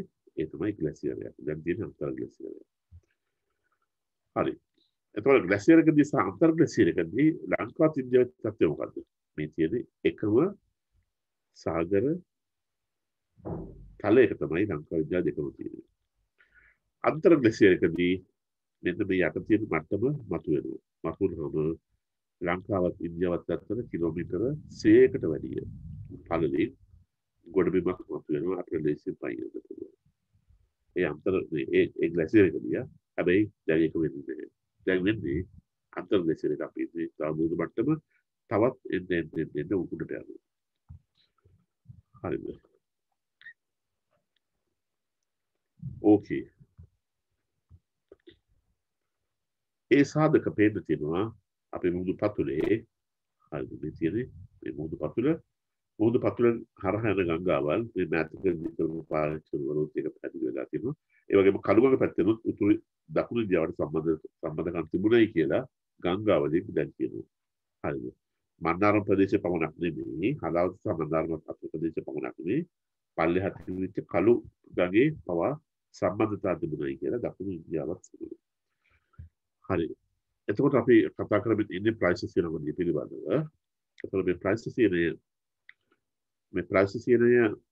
හිතමු මානවය කවුද? සයිලැන්තොපුස් චාඩෙන්සිස්. ඔස්ට්‍රලොපිතිකස් ඇෆ්‍රිකානුස්. මේ දෙදෙනා හිටියේ ඇත්තටම කියනවා නම් මේ අවුරුදු මිලියන 8කට කලින්. ඒ කියන්නේ මයෝසීනය. එතකොට මේ සයිලැන්තොපුස් චාඩෙන්සිස් මෙයා තමයි විශ්වාස කරන්නේ අපගේ චිම්පන්සියගේ පොදු පූර්වජයා කියලා විශ්වාස කරනවා. ඒ විශ්වාසයක් තියෙනවා. නමුත් ඒක තවත් නායකයෙකු නෙමෙයි කියලා. කොහොමද චිම්පන්සියගේ අපගේ පොදු පූර්වජයා හැටියට විද්‍යාඥයෝ තවමත් හිතනවා සයිලැන්තොපුස් චාඩෙන්සිස්. හැබැයි මෙයා හිටියේ ප්ලයිස්ටොසීනය නෙමෙයි. එතකොට ඔස්ට්‍රලොපිතිකස් ඇෆ්‍රිකානුස් හිටියේ ප්ලයිෝසීනය හරියට. ප්ලයිස්ටොසීනයට කලින්. හැබැයි මේ තමයි මානව පරිණාමයේ මුල්ම ශ්‍රාවකයෝ දෙදෙනෙක්. හෝමෝ හැබිලිස් අන්න එයා තමයි එයා හිටියා ප්ලයිස්ටොසීනයේ. එයා තමයි අපි දන්නා තරමින් ගල්ලාවුද නිර්මාණය කරපු පළවෙනි මිනිසයා. එයා හෝමෝ හැබිලිස් මිලියන 2.5කට කලින් හිටියා. මිලියන අප්‍රිකාවේ හිටියා. එයා අපේ තාක්ෂණයේ මුල්ම සමාජිකයා වෙනවා. හෝමෝ ජෝර්ජිකස් ජෝර්ජියාව එයත් හිටිය ප්‍රාචීන සමයේදී. ඔන්න ප්‍රාචීන සමයේදී මානව කීප පොලක් හිටියා. හෝමෝ ඉරෙක්ටස් මානව පරිණාමයේ සම්දිස්ථානය. හෝමෝ හැබිලිස් මානව පරිණාමයේ සම්දිස්ථානයක්. මක්නිසාද එයා මිලියන 2.5කට පෙර ශිලාමය වලම හිටියා. හෝමෝ ඉරෙක්ටස් ශිලාමය වලම හිටියා පමණක් නෙවෙයි. එයා ගින්දර භාවිතය පටන් ගත්තා. ගින්දර භාවිතය පටන් ගත්තා පස්සේ අපගේ ශරීරයට ලැබෙන පෝෂණීය වෙනසක් ඇති වුණා. පෝෂණය වැඩි වුණාට පාරට. ඒ නිසා අපේ මොළේ වර්ධනය සිද්ධ වුණා. මොළේ වර්ධනය සමග තව අපිට තාක්ෂණය දියුණුනා. එහෙම බැලුවොත් හෝමෝ ඉරෙක්ටස් බොහොම වැදගත්. හෝමෝ හයිඩල්බර්ගෙන්සිස් ජර්මනි පැත්තේ. එයා තමයි ඔන්න එයාට තිබුණ ආයුධ කට්ටලය ටූල් කිට් එක. එක එක සඳහා එක එක ආයුධ පාවිච්චි කරා යා. හෝමෝ හැබිලිස් සුග කරලා පාවිච්චි කරලා එකම ගල්ල ආයුධය. හෝමෝ ඉරෙක්ටස්ුත් එකම ගල්ල ආයුධ පාවිච්චි කරලා හුඟක් දේවල්. හැබැයි හෝමෝ හයිඩල්බර්ගෙන්සිස් කියන්නේ එයාට ටූල් කිට් එකක් ඒ අවශ්‍යතාවය සඳහා වෙන වෙන හදපු ගල්ල ආයුධ. එතකොට හෝමෝ හයිඩල්බර්ගෙන්සිස් කියන්නේ තාක්ෂණයේ තාමත්ම දියුණු මට්ටමක් කරා ආරම්භ කරපු ගමනක සම්මුල් සමාජිකය. ආසියාවේ පරිගණක වෙච්ච හෝමෝ ෆ්ලොරෙන්සිස් ෆ්ලොරිස් දූපත්වල උස 3.5 අඟල් වලින් ගම කුරු මිනිසෙක් සමහර කට්ටිය යාව හෝමෝ කියන ගණිත දාන්නවත් මුදි වෙන්නේ නැහැ. මොකද යාගේ කපාල දාල්තාවය අතිශයම කුඩයි. නිකන් කිම්පන්සියෙක් විතරයි. ඒගොල්ලෝ ආසියාවට පමණක් ආවේ නිකයි. ඊළඟට හෝමෝ නියන්ඩර්තාලෙන්සිස් තමයි ඊළඟ කෙනා. හෝමෝ නියන්ඩර්තාලෙන්සිස් ඇත්තම කියනවා නම් ඒක ගොඩක් සංකීර්ණ ඥානමය සමන්තරයක් තිබිච්ච බවක් පේන්න තියෙනවා. මොකද වර්තමානයේ හොයාගෙන තියෙනවා එයා අපි සහ තවත් ඒ මැද මානවයෙක් ඉන්නවා. ඒ තමයි ඩෙනිසෝවා කියන මානවයා. අල්ටයි රුසියාවේ පල්ලෙහා හරිය තියෙන සයිබීරියාවේ තියෙන අල්ටයි කඳුවල තියෙන ගුහාවල වාසය කරලා තියෙනවා. මේ තුන්ගොල්ලෝ එක ගුහාව පාවිච්චි කරලා තියෙනවා. හැබැයි වෙනස් කාල තුනකදී. එතකොට අපිට ඩෙනිසෝවා මෑන්ගේ රුධිරය තියෙනවද? එතකොට යුරෝපීය සුදු ජාතිකයන්ට නියන්ඩර්තාල් මානවයාගේ රුධිරය ඥාන තියෙනවද? දැන් ඒක තමයි තියෙන ලොකුම සොයාගෙන මේ දවස්වල. හැබැයි විද්‍යාත්මක පැහැදිලිවම හොයාගෙන තියෙනවා නැගෙනහිර ආසියානු කලාපයේ ජීවත් වෙන බොහෝ මිනිසුන්ට අර තවම පරීක්ෂණ කරමින් පවතින මානවයා ඩෙනිසෝවන් මානවයාගේ උදරයේ තියෙනවා කියලා. මේ සංසිද්ධි ඔක්කොම සිද්ධ වෙන්නේ ප්‍රයිස්ටීනේදී. දැන් ලෝකයේ මානව පරිණාම විද්‍යාව හැරලා තියෙන ආසියාවට අප්‍රිකාවට වැඩිය මෙහෙ තමයි අමුතුම දේවල් සිද්ධ වෙලා තියෙන්නේ ප්‍රයිස්ටීනේ අවදීදී කියලා ඒගොල්ලෝ විශ්වාස කරනවා. ඒතර ප්‍රයිස්ටීනේදී ජීවත් වුණා තවත් මානවයෙක්. ඒගොල්ලෝ මේ මනුෂ්‍යයාට කිට්ටු කට්ටිය මනුෂ්‍යයාට ඈත කට්ටිය. ගිගන්ටොපිතිකස් බ්ලැකී චීන හිටියා.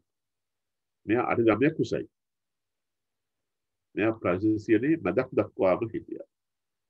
හරිද? ප්‍රාචීනයේ මැදක් දක්වාම මේගොල්ලෝ හිටියා. විශ්වාස කරන මේගොල්ලෝ යම් මට්ටමකට උරංගුටන්ට කිට්ටුයි කියලා. හැබැයි අමතක කරන්න එපා ඔය කාල පරිච්ඡේදය තුළ ඇත්තටම කියනවා බැලුවොත් තව මානව ගණනාවක් හිටිය නිසා ඒ මානවයෝ මේ ජයග්‍රහණ දකින්න ඇති ඔවුන්ට විශාල කුතුහලයක් ඇති වෙන්න ඇති මේ කවුද මේ අමුතුම මානවයා ජෝද සයිස් මානවයෙක් කියලා. අර පින්තූරේ පෙන්නන්නේ ඒක තමයි තව මානවයෙක්. ඒගොල්ලෝ දිහා බලාගෙන ඉඳුන හැංගිලා. ගිගන්ටොපිතිකස්. හරිද? එතකොට ගල්ලාවුද නිර්මාණය කිරීම. මේ ගල්ලාවුදින් ඇතුළත වෙන්නේ මොකද්ද? ගල්ලාවුදින් ඇතුළත ඵලය තමයි මිනිසයා පුළුවන් තරම් ඒ ශිලාභිවනම් පාවිච්චි කරලා පරිසරය පාලනය කරන්න පටන් ගත්තා. ගස් කපන්න, පොළොව හරන්න, සතුන්ගේ යටකඩ බෙදින්න, ඒ යටකඩ වලින් තවත් නිර්මාණ කරන්න, තවත් ආයුධ හදන්න පටන් ගත්තා. හෝමෝ හැබිලිස් 2.5කට පෙර මේ කරපු මේ නිර්මාණය නිසා එතකොට මානව පරිණාමයේ ලෝකයේ ජෛව විවිධත්වය පිළිබඳව සාකච්ඡා කරන කටයුතු අත්‍යවශ්‍ය වැදගත් වෙනවා. මොකද 2.5 දී මානවයා යම් තීරණයක් ගත්තා පරිසරය පාලනය කරන්න දැන් හැකියාව තියෙනවා. මක්නිසාද ඒගොල්ලෝ දැන් ආයුධ හදනවා. හරිද? ආයුධ හදලා කටයුතු කරනවා පරිසරය යම් ආකාරයකට වෙනස් කරන්න. එතකොට ඉරෙක්ටස් ගින්දර භාවිතයත් එක්කලා ඔන්න එයා විශ්වාස කරනවා එයා කැලේ ගිනිතියන්ට ඇති තන බිම් ගිනිතියන්ට ඇති අත්තර දාලා ගිය මේ මොනවද ගිනිගොඩවල් වලින් තවදුරටත් කැලෑවට ගිනිය වෙන්නේ ඇති ඔන්න පරිසරය තවත් වෙනස් කරන්න පටන් ගත්තා හෝමෝ ඉරෙක්ටස් හැබැයි ඒ වුණාට මේ සංසිද්ධි දෙකේදීම ලොකු හානියක් කරන්න බැරි වුණා මේ විශේෂ මානව විශේෂ දෙකටම ප්ලයිස්ටෝසීන් ජීවත් වෙච්ච එක තවදුරටත් පරිසරයට සමාන්තරව තමයි ජීවත් වෙන්නේ මෙන්න මේක වැදගත්. එතකොට අපි හෝමෝ සෙපියන්ස්ගේ පරිණාමය තමයි දැන් ලෝකෙටම තියෙන සාකච්ඡාවට බඳු දෙලා තියෙන්නේ 2010යි හැබැයි අවුරුදු 15000ක නිකන් එයා සිල් රැක්කා පරිසරයට හානියක් කරේ නෑ. මොකද යාට හැකියාව තිබුණේ ඒ වෙලකම පරිසරයට හානියක් කරන්න. අවුරුදු 15000 තමයි ග්ලැසියර් වල උපරිම මට්ටම නිමාවටපත් වෙන්නේ. දැන් ග්ලැසියර් දිවෙන්න පටන් ගත්තා 15000 ඉඳලා. හොඳට ඉර පායට පටන් ගත්තා. දැන් මේගොල්ලෝ කෘෂි කර්මාන්තයට බැස්සා. ඩොමෙස්ටිකේෂන් සත්තුන්ගේ ගෘහස්ථකරණය, ශාක ගෘහස්ථකරණය ආරම්භ කළා. එහි ප්‍රතිඵලයක් හැටියට ඒගොල්ලෝ විශේෂයෙන්ම තිරිගස් හොඳ පළදාව දෙන ඊළඟට වල්ලූරු ඊළඟට ඊට පස්සේ කාලෙදී හරක් අශ්වයෝ ඊට පොඩ්ඩකට කලින් බල්ලෝ ගෘහස්ථකරණය කළා. දැන් මේගොල්ලන්ගේ යැපීම් ක්‍රමවේදය ස්ට්‍රැටජිස් වෙනස් වුණා. දැන් දඩේම යන්නම ඕනට උමනාවක් නැති වුණා. දැන් මොකද ඒගොල්ලෝ කැලේ ඌරුපටව ගන්න තියාගෙන උන්ට කණ්ඩ මොණ්ඩ දෙන උගල උකරලා උග මරාගෙන කනවා. ඒ වගේම මේ පරම්පරාව දිගටම තියාගන්නවා. බඩේරු විවාහ දැන් ඒගොල්ලෝ ඩොමෙස්ටික් කරා. දැන් ගහ දාලා යන්න බෑ. මොකද ගහ දාලා ගිය සත්තු ගන්නවා. ඒ නිසා ගහ ළඟට දැන් ඉන්නවා. ගහ ඒගොල්ලන්ට පිට දෙනවා. හරිද? අවසානයේදී උනේ හෝමෝ සෙපියන්ස් අර තමුන්ගේ කුෂ්කර්මාන්තය නිසා මෙල්ල කරගත්ත සත්තු ටිකයි මෙල්ල කරගත්ත ශාක දාලා යන්න බැරුව ඒ ගස්වල වහලෙක් බවට පත් වෙනවා. ඒගොල්ලෝ මෙතෙක් කල කැලේ ගිහිල්ලා ලොකු රෝමක් ගිහිල්ලා දඩයම් කරගෙන ආවා සර්පයෝ, කටුස්සු, තලගොයි, මාළු, චිත්මු, වඳුරෝ, කුරුල්ලෝ විවිධත්වයක් තියෙනවා ඔයගොල්ලන්ගේ ආහාරේ.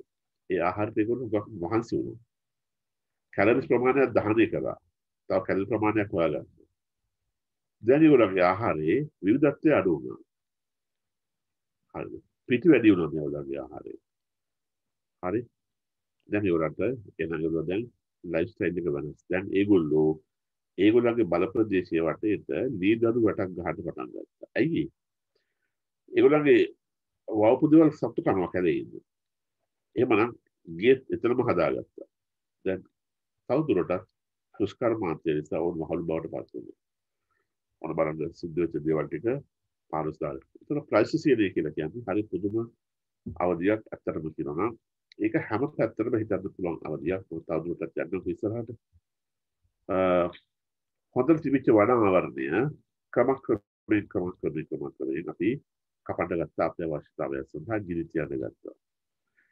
එතකොට ලෝකයේ මුල්ම වගා ක්‍රමය තමයි ස්ලෑෂ් ඇන්ඩ් බර්න්. ඒ කියන්නේ පුච්චනවා වවනවා.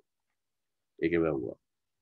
පස්සේ ඉස්සර වුණා ඒක දාලා ගියා තවත් කැලයක් කැපුවා පිච්චුවා වැවුවා. ජල කළමනාකරණය කියලා දෙයක් නැහැ. වැසි ජලයෙන් තමයි වැවුවේ. වැස්ස වලාකුළු බර වෙනකොට වහින්න කිට්ටු වෙලා ඒගොල්ලෝ ගස් කපලා පුච්චලා පොළොව ලෑස් කරගෙන ඉන්නවා ඇට බීජ ඔක්කොම ළඟ තියාගෙන වැස්සත් එක්ක ඒගොල්ලෝ වගා කරනවා. ජල කළමනාකරණයක් අවශ්‍ය නැහැ ස්ලෑෂ් ඇන්ඩ් බර්න්. ඒ කියන්නේ චේන කල්ටිවේෂන් එකවත් එනවා ගාව. දැන් ඒගොල්ලෝ ඔන්න බලන්න ප්‍රථම වතාවට මහ පරිමාණයෙන් කැලේ ගිනි තියනවා ඒගොල්ලෝ. ඔන්න ඔය 15000 කාල පරිච්ඡේදය.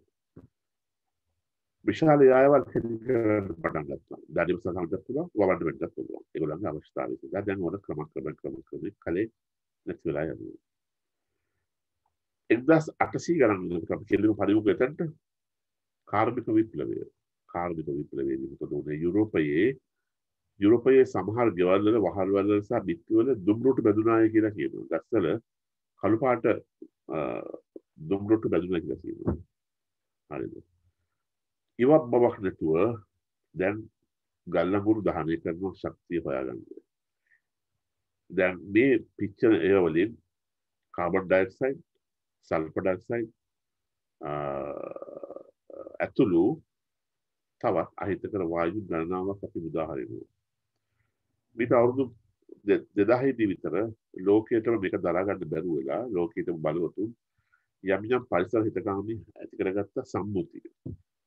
ජපානයේ කිව්වා ඕගලන්ට කාබන් ඩයොක්සයිඩ්, සල්ෆර් ඩයොක්සයිඩ් සහ ඔය මොනොක්සයිඩ් යවන්න පුළුවන් ඒක කෝට එකක් තියෙනවා. ඒක උල්ලංඝනය කරන්න බැරි හිණට යවන්න බෑ. ඇමරිකාවත් ඒක කිව්වා. මේ ඒගොල්ලෝ ඇති කරගත්ත ගිවිසුම් පරිසර හානිය.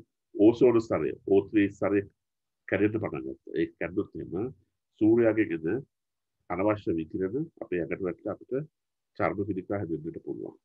ඒගොල්ලෝ බය වුණා. පෞගේ කාලේ ඕසෝන ස්තරය ආශ්‍රය කැඩුනායි කියලා කිව්වා. ගිය අවුරුද්දේ කොරෝනා වලට ෆැක්ටරිස් වැහුවා. හැබැයි ඒ මොකක්ද තිබ්බත් දෙවන ලෝක මහා සංග්‍රාමයේ කාලේ වගේම තමයි ජර්මනිය ඒකක් කරගෙන ගන්න. ඒගොල්ලෝ බ්‍රවුන් චාකෝල් ඇතුළත පුත් කරනවා. බ්‍රවුන් චාකෝල් වලට වැඩිපුරම සල්ෆර් ඩයොක්සයිඩ් පිට වෙන්නේ බ්‍රවුන් චාකෝල් වලින්. ඒගොල්ලෝ බ්‍රවුන් චාකෝල් පුත් කරනවා. අරගොල්ලෝ කියන දේවල් සම්මුතික සතපාර ගන්න. එතකොට මේ කාර්මික විප්ලවයත් එක්කම ඔන්න විද්‍යාව දියුණුවට පටන් ගත්තා. එතකොට විද්‍යාව වෙළඳ භාණ්ඩ වලට විද්‍යාව අවශ්‍ය නිසා විද්‍යාව බොහෝ ශීඝ්‍රයෙන් දියුණුවට පටන් ගත්තා මේ කාර්මික විප්ලවයත් එක්කම. හරිද? දැන් එතකොට අද 2021 බලනකොට කාර්මික විප්ලවයේ ඇතිවෙච්ච අතුරු රෝගවලට විද්‍යාව විසින් උත්තර හොයාගෙන තියෙනවා විශේෂයෙන්. දැන් ඔයාලා දන්නවා බලංගොඩ මානවය. බලංගොඩ මානවය අපි හිතන බලංගොඩ මානවයට කවදාවත් කාබන් මොනොක්සයිඩ් එක වැදුනේ නැහැ මූණට ඒගොල්ලන්ගේ. වාහන තිබුණේ නැහැ ඒකනේ. ඒ වගේම ශ්‍රී රාජ්‍ය හෝටල් යන පළාත්වල ජීවත් වෙච්ච බලංගොඩ මානවයට ආයි ලෝකෙට තියෙන උපරිම හොඳ වතුර හම්බුනේ බොන්න. සත්තු ඔය සත්තුත් ෆාම් කරපු සත්තු නෙවෙයි ඔක්කොම ස්වභාවිකව කාලා බිල ජීවත් වෙච්ච සත්තු. ඒගොල්ලන්ගේ මස්නේ කෑලි. ඒ වගේම කැලේ තියෙන ගඩාගෙඩි අල වර්ග පළතුරු මොන කාබනික මොන කෘෂි රසායනද ඔක්කොම පොළොවේගෙන සාරය කරින් කියනවා. එහෙම වැළුවොත් මේක බලංගොඩ මානවය ජීවත් වෙන්න ඕනේ අරුගානේ අවුරුදු 80ක් කිසිම ප්‍රශ්නයක් නෑ. බලංගොඩ මානවය ජීවත් වෙන්න සමාජධර්මයේ අවසර දීලා අවුරුදු 40යි. හරිද? හැබැයි අද අපි අපේ ඇවරේජ් එක ගත්තොත් සාමාන්‍ය අගය ගත්තොත් 72ක් විතර වෙනවා. සමහර පොත්වල මේක ඉතින් වැඩි කියලා. හරිද? අපි බලමු මේක කොහොමද වෙලා තියෙන්නේ කියලා මේ ප්ලයිස්ටෝසීන් මනුෂ්‍යයාගේ පරිසරයේ සබඳතාවය මෙන්න බලන්න. අපේ ජනගහනය අද වෙනකොට කොච්චරද? බිලියන 7 පන්නලා තියෙනවා. බිලියන 7 පන්නලා තියෙනවා. ගස් අඩු වෙලා තියෙනවා. දැන් එංගලන්තය, ජර්මනිය, ඇමරිකාව වගේ රටවල් වල නම් විශේෂයෙන්ම ඇමරිකාව ඒක අයින් කරන්න ඇමරිකාව හිතන මෙහෙම නෑ. හැබැයි නමුත් එංගලන්තය, ප්‍රංශය, ජර්මනිය ඒගොල්ලෝ කියනවා ෆ්ලැට්ස් දෙක තුනක් හදනකොට ඒගොල්ලෝම නියෝග කරනවා අක්කර භාගයක හෝ අක්කරයක උද්‍යානයක් හදන්න ඕනේ. ගස්වල තලකොළ වල මල්පැල වල මිනිසුන්ට බංකු දාලා වාඩි වෙන්න. නැත්නම් මානසික පීඩන වැඩි වෙනවා කියලා. ඒ ෆ්ලැට්ස් ළඟ තියෙන ඕනේ උද්‍යානයක්. හරිද? ඒක බලන්න මේක කල්පනා කරලා තියෙනවා. නමුත් මේ ලෑන්ඩ්ස්කේප් එක වලට පෙරලා තියෙන දෙයක් වෙන්නේ නැහැ. මේ තමයි අර්බනයිසේෂන්. ඔන්න ප්ලයිස්ටෝසීන් ඉඳලා අපි හොලෝසීන් එන අතර අපි කරගත්ත දේවල් ටික බලන්න.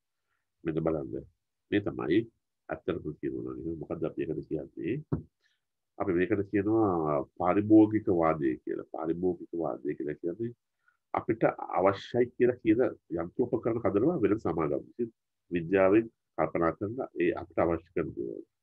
අපිට රෙදි හොදන්න අමාරු කියලා ඒගොල්ලෝ අපිට වොෂින් මැෂින් එකක් හදලා දෙනවා. ඒගොල්ලෝ කියන වොෂින් මැෂින් එක වල පාවිච්චි කරලා උනට කාලය මෙච්චර ඉතුරු වෙනවා. පාඩම් කරලා අපිට මෙච්චර කාලයක් ඉතුරු වෙනවා. වලට ගිහලා ඇවිල්ලා මහන්සි වෙන අයට මෙන්න කාලයක් ඉතුරු වෙනවා. වොෂින් මැෂින් එකක් ගන්න ඕනේ. හරිද? උනට රාත්‍රී කාලේදී උනට දවල් කාලේදී නාන්න හම්බ වෙන්නේ නැහැ. ඇයි හේතුව? වැඩ වැඩි. උනට නාන්න හම්බෙන්නේ රැයට. රැයට නැවොත් උනට ඔළුවේ සැතකට තියෙනවා. උනට පිරසෙන්න පුළුවන් නෑ. අපි අදට හෙයාර් ඩ්‍රයි. ඔයගොල්ලෝ හෙයාර් ඩ්‍රයි කරගෙන රාත්‍රී කාලේ වල නාන්න පුළුවන් දැන්. ටක් ගාලා විනාඩි තුනින් ඔයාලගේ ඔළුව වෙල ගන්න පුළුවන්. පාරිභෝගිකවාදී. හරි. විද්‍යාවෙන් එක දවස් හද අපිට දෙනවා. හැබැයි ඒ වල අතුරු ඵල තමයි ඒ වල කොටස් ඉතුරු වෙනවා. ඒ කොටස් තමයි මේ දිනේ දැන් මේ වලට මොකද කරන්නේ? හරිද? ප්‍රයිසොසීනිය. අපේ දැන් වන ජීවය තියෙන්නේ ඒ අපි හදපු අපි එළියට දාපු දේවල් උඩ තමයි වන ජීවය තියෙන්නේ. අපි කල්පනා කරනවා දැන් කොටසක් ලෝකේ කෑ ගහනවා අනේ මෙහෙම කරන්න එපා කුණු දාන්න එපා කියලා. අනේ මෙහෙම කරන්න එපා හොඳ නැහැ කියලා. හරිද? ඒ වුණාට ඒගොල්ලන් ගෙදර ගිහිල්ලා බැලුවත් හෙයාර් ඩ්‍රයර් එකක් තියෙනවා, වොෂින් මැෂින් එකක් තියෙනවා, අනිකුත් මැෂින් જાති ඔක්කොම තියෙනවා. මෙතන තියෙන ඒවල කැලි සුබ්බු තමයි තියෙන්නේ. හරිද? ඒකට සංරක්ෂණය ක්‍රියාවලිය අපි එනම් කොහොමද ප්ලයිස්ටොසීනියේ ඉඳලා හොලොසීනියට ඇවිල්ලා අපි මේ ක්‍රියාවලිය තවදුරටත් අපි මේකට මොකද්ද දැන් කරන්න කියලා කල්පනා කරන්නකො. සත්තු වඳ වෙනවා. හරි. හැබැයි මේ සිද්ධ වෙන දේවල් වලට සාපේක්ෂව සත්තු වඳ වෙනවා අඩුයි. අපි හිතනවා මේට වැඩිය සත්තු වඳ වීම සිද්ධ වෙයි කියලා. අපි සත්තු වඳ වෙනවා කිව්වට එහෙම ගොඩක් වඳ වෙලා නැහැ. මගේ පුද්ගලික හැඟීම හැටියට මේ වෙන පරිසරයට අපි එකතු කරන දේවල් එක්කලා සාපේක්ෂව බැලුවොත් හරිද? මොකද සාපේක්ෂව බැලුවොත් අන්න දැන් ප්ලයිස්ටොසීන් හොලොසීන් ඕන දැන් විද්‍යාව යෝජනා කරලා තිනවා දැන් අපි මේ ඉන්න මෙන්න මේ කාල පරිච්ඡේදයට දාන්න කියලා ඇන්ත්‍රොපොසීන් අවධිය කියලා ඇන්ත්‍රොපොසීන් හේතුව තමයි සෙකන්ඩ් වර්ල්ඩ් වොර් දෙවන ලෝක මහා සංග්‍රාමයේදී අපි මේ පෘථිවියට හෙළුවා අති විශාල මේ විකිරණශීලී ද්‍රව්‍ය දෙක තමයි අපි 18 වන සියවසේදී මොකක්ද ඒකට කියන්නේ කාර්මික විප්ලවයෙන් අපි හිතා ගන්න බැරි විෂ ද්‍රව්‍ය මේ පෘථිවි තලයට හෙළුවා. විද්‍යාඥයෝ කියනවා 18 වෙනි සියවස ගන්න එහෙම නැත්නම් දෙවන ලෝක මහා සංග්‍රාමයේ අන්තිම දවස ගන්න එදා ඉඳලා නම් කරන්න ඇන්ත්‍රොපොසීන් ඊපොක් මානවයා විසින් වෙනස් කරපු පෘථිවියේ අලුත්ම යුගය තමයි ඇන්ත්‍රොපොසීන්. ඇන්ත්‍රෝ කියලා කියන්නේ මානව මිනිසුන්ගේ ක්‍රියාකාරීත්වය. මිනිසුන්ගේ ක්‍රියාකාරීත්වයේ යුගයේ නම් කරන්නේ කියලා යෝජනා කරන්න තියෙනවා. ඒක බොහෝ විට හිතද්ද වෙන්න පුළුවන් දෙයක් තමයි ඇන්ත්‍රොපොසීන් ඊපොක්. එතකොට ප්ලයිස්ටොසීන් අපි කතා කරන අවධිය පිළිබඳව ගත්තොත් මේ ලංකාවේ PP දමගෙන තියෙන විද්‍යාඥයෝ ලියපු පොතක් මොන බලන්න එයාගේ බලංගොඩ මානවයා හිටියා දැන් වද වෙලා ගිහිල්ලා. හරිද? ලංකාවේ හිටියා දඩයම් බල්ලෝ ඒගොල්ලෝ දැන් වද වෙලා ගිහිල්ලා. ලංකාවේ හිටියා අලි විශේෂ 3ක් දැන් ඒ 3ම වද වෙලා ගිහිල්ලා. මේ කියන්නේ එලිෆාස් නොමෙඩිකස්, එලිෆාස් හයිජුබ්‍රිකස්, එලිෆාස් මැක්සිමස්. මේ උපවිශේෂයක්. එතකොට ලංකාවේ හිටපු මේ තමයි ලංකාවේ හැබැයි ෆොසිල ප්ලයිස්ටොසීන් ජීවත් වෙච්ච සතු. ලංකාවේ හිටිය රයිනෝසිරස් විශේෂ දෙකක් රයිනෝසිරස් සිංහලේයුස් වද වෙලා රයිනෝසිරස් කඟවේන වද වෙලා රයිනෝසිරස් සිංහලේයුස් එතකොට කඟවේන මේගොල්ලෝ සුස් සිංහලේයුස් කියලා ප්‍රමාණයෙන් කුඩා ඌරු විශේෂයක් ඉතින් වල්ලූරු විශේෂයක් වද වෙලා ගිහිල්ලා තියෙනවා. මේ තියෙන යටි ප්‍රතිනිර්මාණය හිපොපොටේමස් ජීවත් වුණා යහමින් යහතින් සහ කොහෙද ගැට හැත්තේ සිට රක්තපුර දක්වා ඒ දෙපස් පාර දෙපැත්තේ තියෙන වගුරු ප්‍රදේශයේ හොඳටම හිටියා. අද නැහැ ඒගොල්ලෝ වද වෙලා ගිහිල්ලා. එතකොට මේ තියෙන ලංකාවේ ෆොසිල හිපොපොටේමස් එතකොට බෝ විශේෂයක් හිටියා එයාත් වද වෙලා ගිහිල්ලා තියෙන ප්‍රයිස්ටොසීන් ගවරා මීට අවුරුදු 200ක කලින් වුණා ලංකාවේ.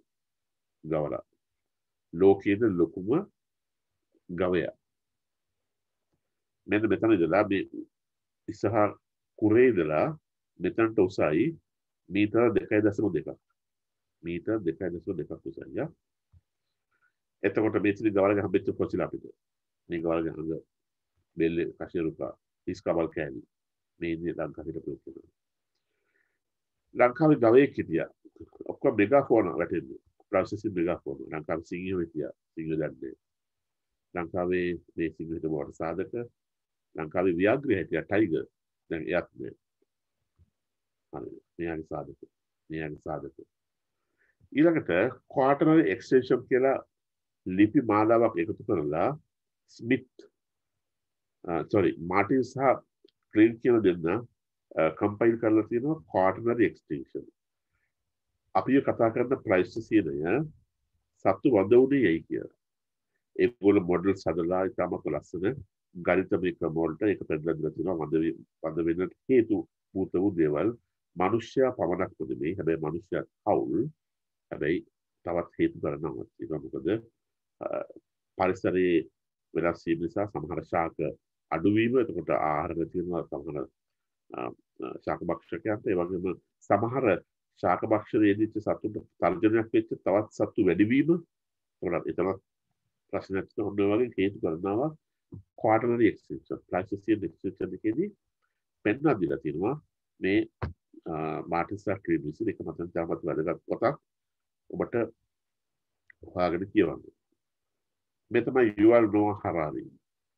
හරිද? හීබ්‍රු විශ්වවිද්‍යාලයේ. මේ ඇවිල්ලා අර හිට්ලර් මරපු කට්ටිය එක්කනේ. ඒ කියන්නේ යුදෙව්වේ. යුවල් නොවා හරාරි ගිටින සේපියන්ස් කියලා පොතක්. මේ තියෙන පොත සේපියන්ස්. ඒ පොත යුවල් නොවා හරාරි කරුණ ඉතාලියන් ඉතිහාසඥයෙක් වගේම තමයි ඔහු එක පැත්තකින් ආර්ථික විශේෂඥයෙකුත් වෙනවා. ඒ වගේම ඔහුට පළල් සහ ගැඹුරු ඒ දෙක එකට එන්න කලාතුරකින් පළල් සහ ගැඹුරු කල්පනා කිරීමේ හැකියාවක් තියෙනවා. පළල් සහ ගැඹුරු කල්පනා කිරීමේ හැකියාව. ඔහුගේ සේපියන්ස් පොත සිංහල පරිවර්තනයකුත් තියෙනවා. සේපියන්ස් පොත ඔයගොල්ලෝ කියවන්න කියලා මම ඔයගොල්ලන්ට යෝජනා කරනවා.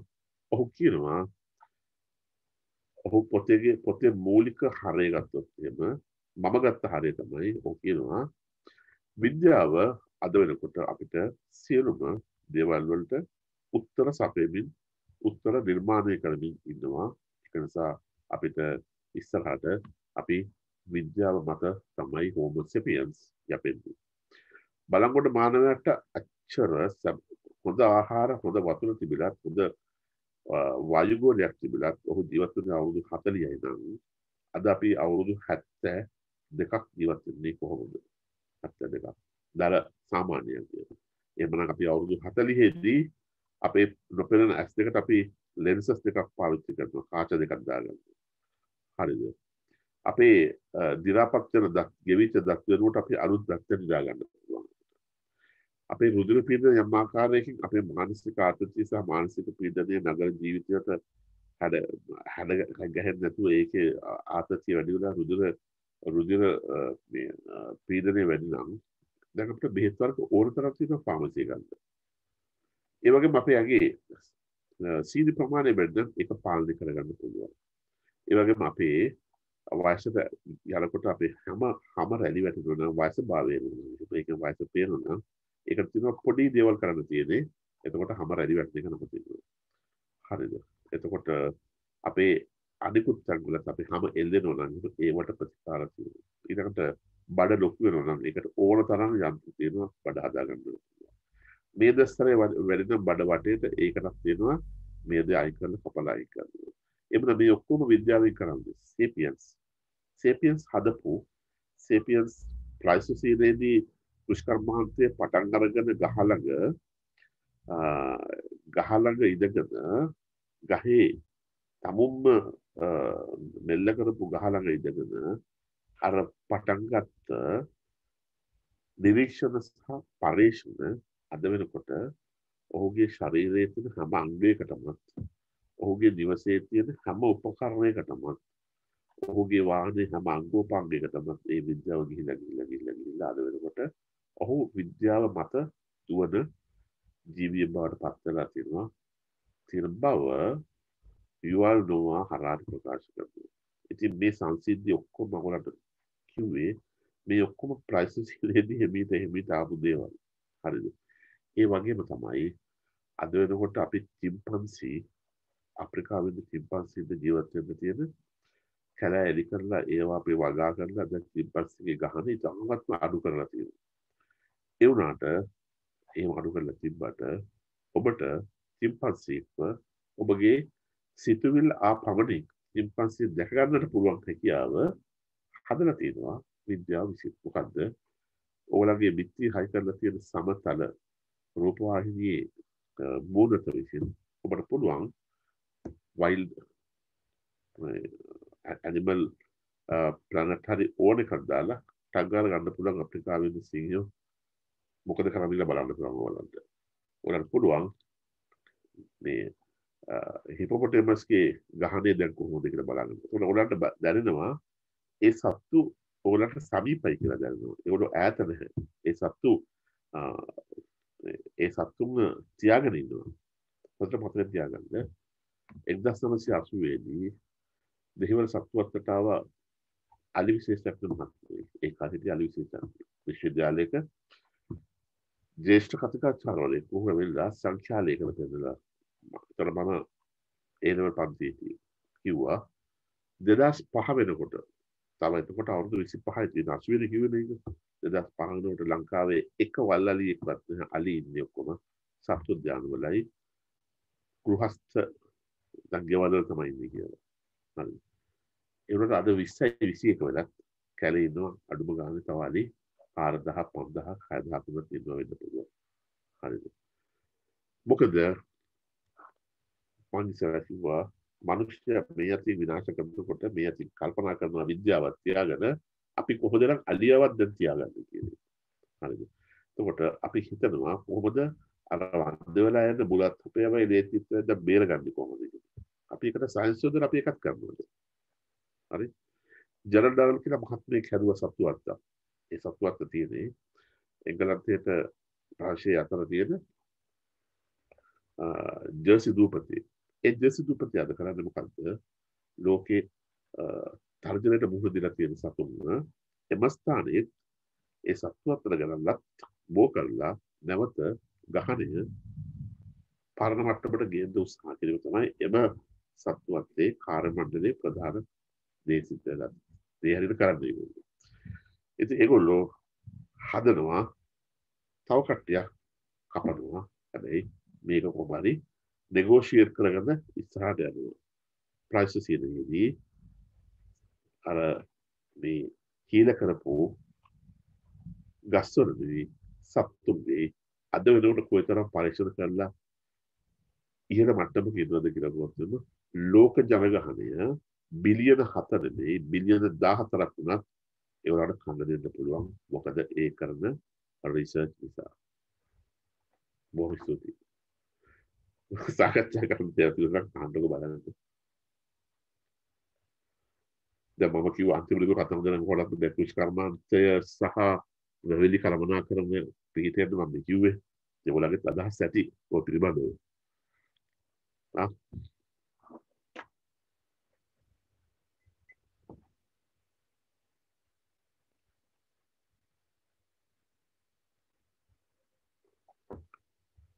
මොනවද සාකච්ඡා කරන්න තියෙන්නේ? සර් ඔව් මම DSA නායක විද්‍යාලයේ ශිෂ්‍යයෙක්. මට දැනගන්න පුළුවන්ද සර් ලංකාවට පොසිල ගෙන ඒමට පුළුවන්ද කියලා? ඒ කියන්නේ පිට රටින් අපිට ආනයනය කරන්න. ඔව් ගෙන්න පුළුවන්.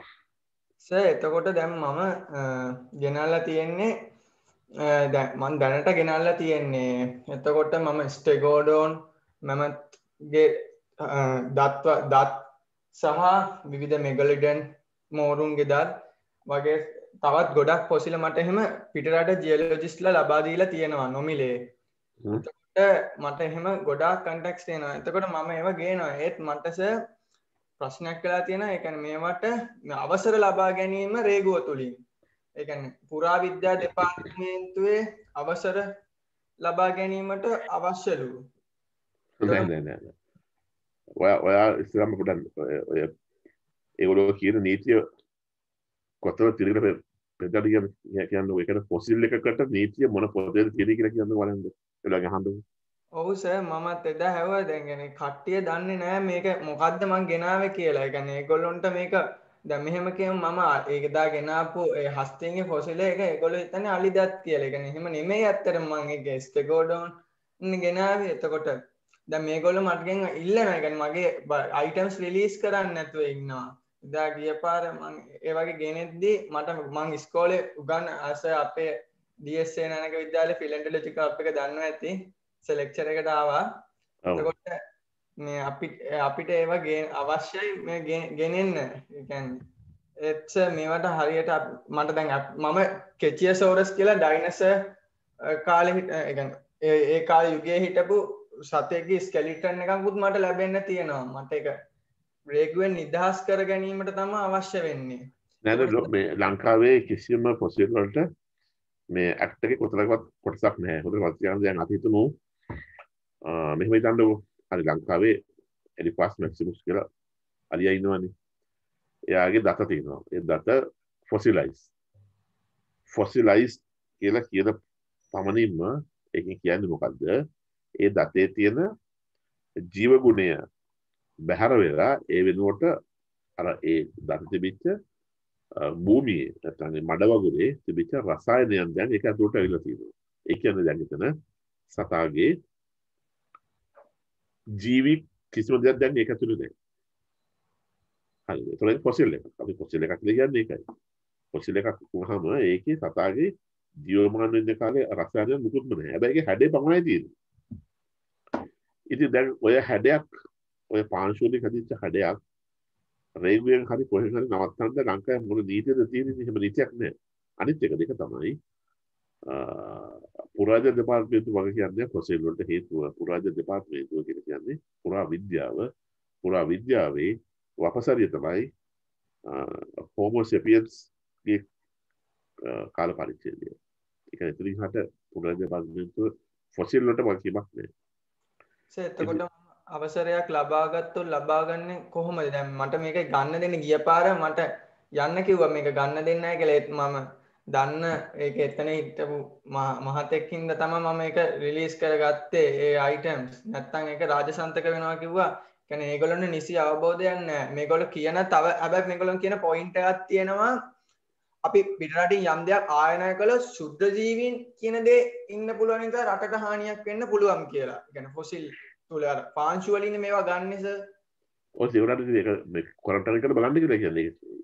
සත්තු ඉන්නවද කියලා. එහෙම කරන්න එපා ඒගොල්ලෝ හිතනවා. ඔව් ෆොසිල් වල ලංකාවේ නීතියක් නැහැ. නීතියක් නැතුණට සර් අපිට මේ ගෙන්නන්න බැරි හින්දා තමයි සර් අපිට මේක සීමා වෙලා තියෙන්නේ සර්. මේ ඒ කියන්නේ ඉස්සරහට අපිට යන්න බෑ. ඒ කියන්නේ කවුරුත් ලංකාවේ සිසුන් අතර මේක යන්නේ නැත්තේ අර කියන්නේ ඒ යුගය පිළිබඳ යන්නේ නැත්තේ මේවා අඩු වෙන්නේ තියෙන්නේ සර්. මියුසියම් එකට ගියක් තියෙන්නේ සර්. අපේ ලංකාවෙන් හොයාගත්ත දේවල් විතරනේ.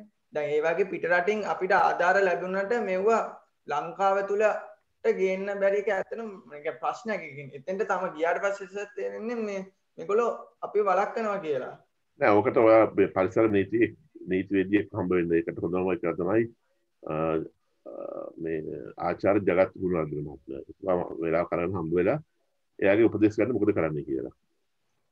හරි සර් බොහොම ස්තුතියි.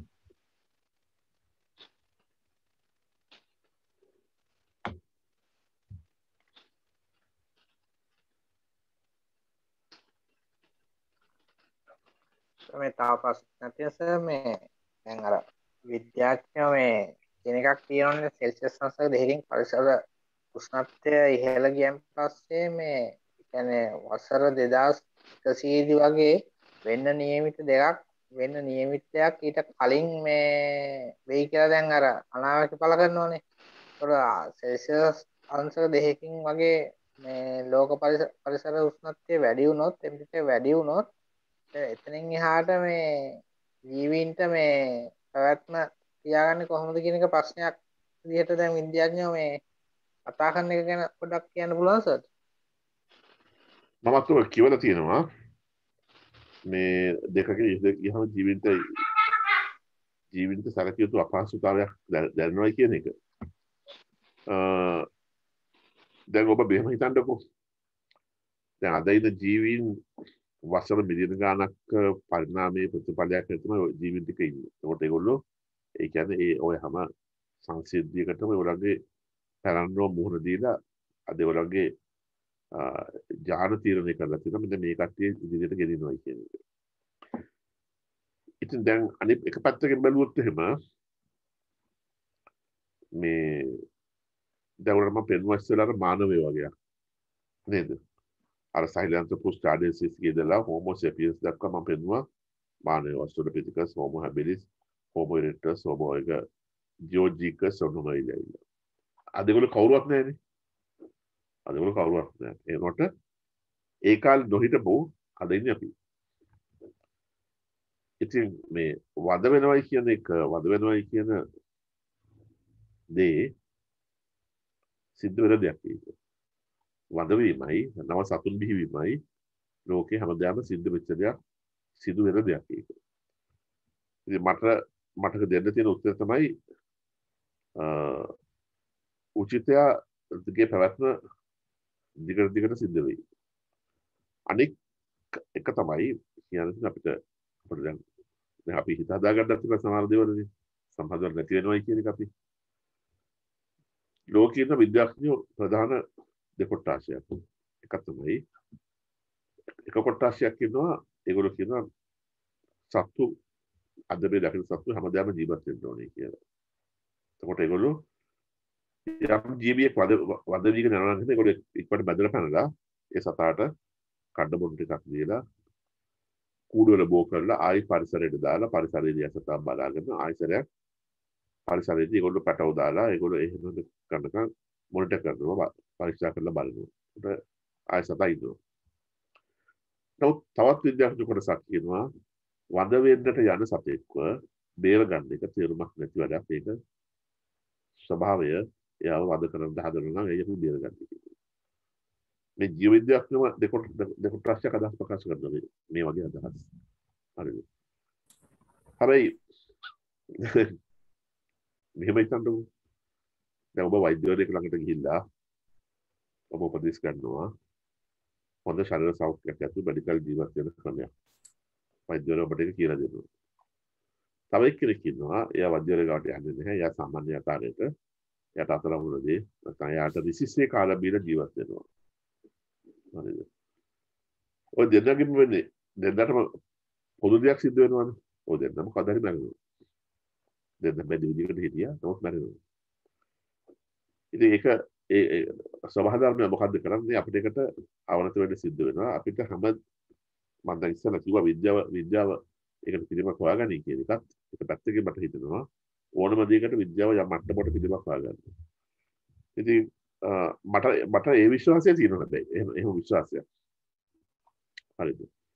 දැන් මිදිර 65කට කලින් කිලෝමීටර් 10යි වැඩි කිලෝමීටර් 10 උල්කාවක් ආවා ඇවිල්ලා ලෝකෙ විනාශ වුණා. 80ක් ගැවිලා තිබුණා. නමුත් අද ඔහොම දෙයක් එනකොට මග ඕක අනුගානේ මාස 4කට පහර කලින් දැනගැනීම. දැනගත්තොත් එහෙම මොකද අපේ ප්‍රබල රටට එකතු වෙලා ඕක අභ්‍යවකාශයේදීම පුපුරවහන්නට ඉඩ තියෙනවා. විද්‍යාව ප්‍රයෝජනයට අරගෙන. හරි මම කියන කතාවේ සමහරට ආයත දෙන්න පුළුවන් මේක ටිකක් මේ හිතාවට බාධිත කරගන්න පුළුවන්. නමුත් ඇත්ත එක නෙවෙයි. ඒක නෙවෙයි. දවා කියනවා තව ආශා දෙකකින් ඉඳ ගියොත් ජීවිත ලොකු තර්ජනයක් වෙයි කියලා. එතකොට අර 1980 දී ලංකාවේ අලි ගහන ගැන කතා කරපු විශේෂඥ මහත්මයා කිව්වෙත් ඔය වගේම දෙයක් තමයි. හැබැයි උනාට අපි ඒක කන්ට්‍රෝල් කරන්න පාලනය කරන්න හරි මොකක් හරි කරන්න ඒක නැති වුණා අවසානයේදී. ඉතින් මට හිතෙන විදිහට අපිට ඔන්න මම මේ කිව්ව හරි සබහා ධර්මයන්ගේ ස්වභාවික මූල ධර්ම ටිකයි Homo sapiens කී අතගැසීම බලපෑමයි විද්‍යාවයි ඕට අනාගතයේදී උත්තර දෙයි. Awesome, thank you. මහාචාර්යතුමනි අදහස දක්වන්න පුළුවන්ද? එක විනාඩියකට. පුළුවන්. ඔබතුමා මේ සම්බන්ධව ඩේවිඩ් නෝමන් මහත්තයාගේ prehistoric life පොතත් සඳහන් කරා නම් ගොඩක් වටිනවා. ඔබතුමා ඔයිට කලින් ඒ ගැන කියලා තියෙනවා. ඒ ගැන කියන්න ගත්තා. හරි. ඔව්. බොහොම සුදුසු මතක් කරා.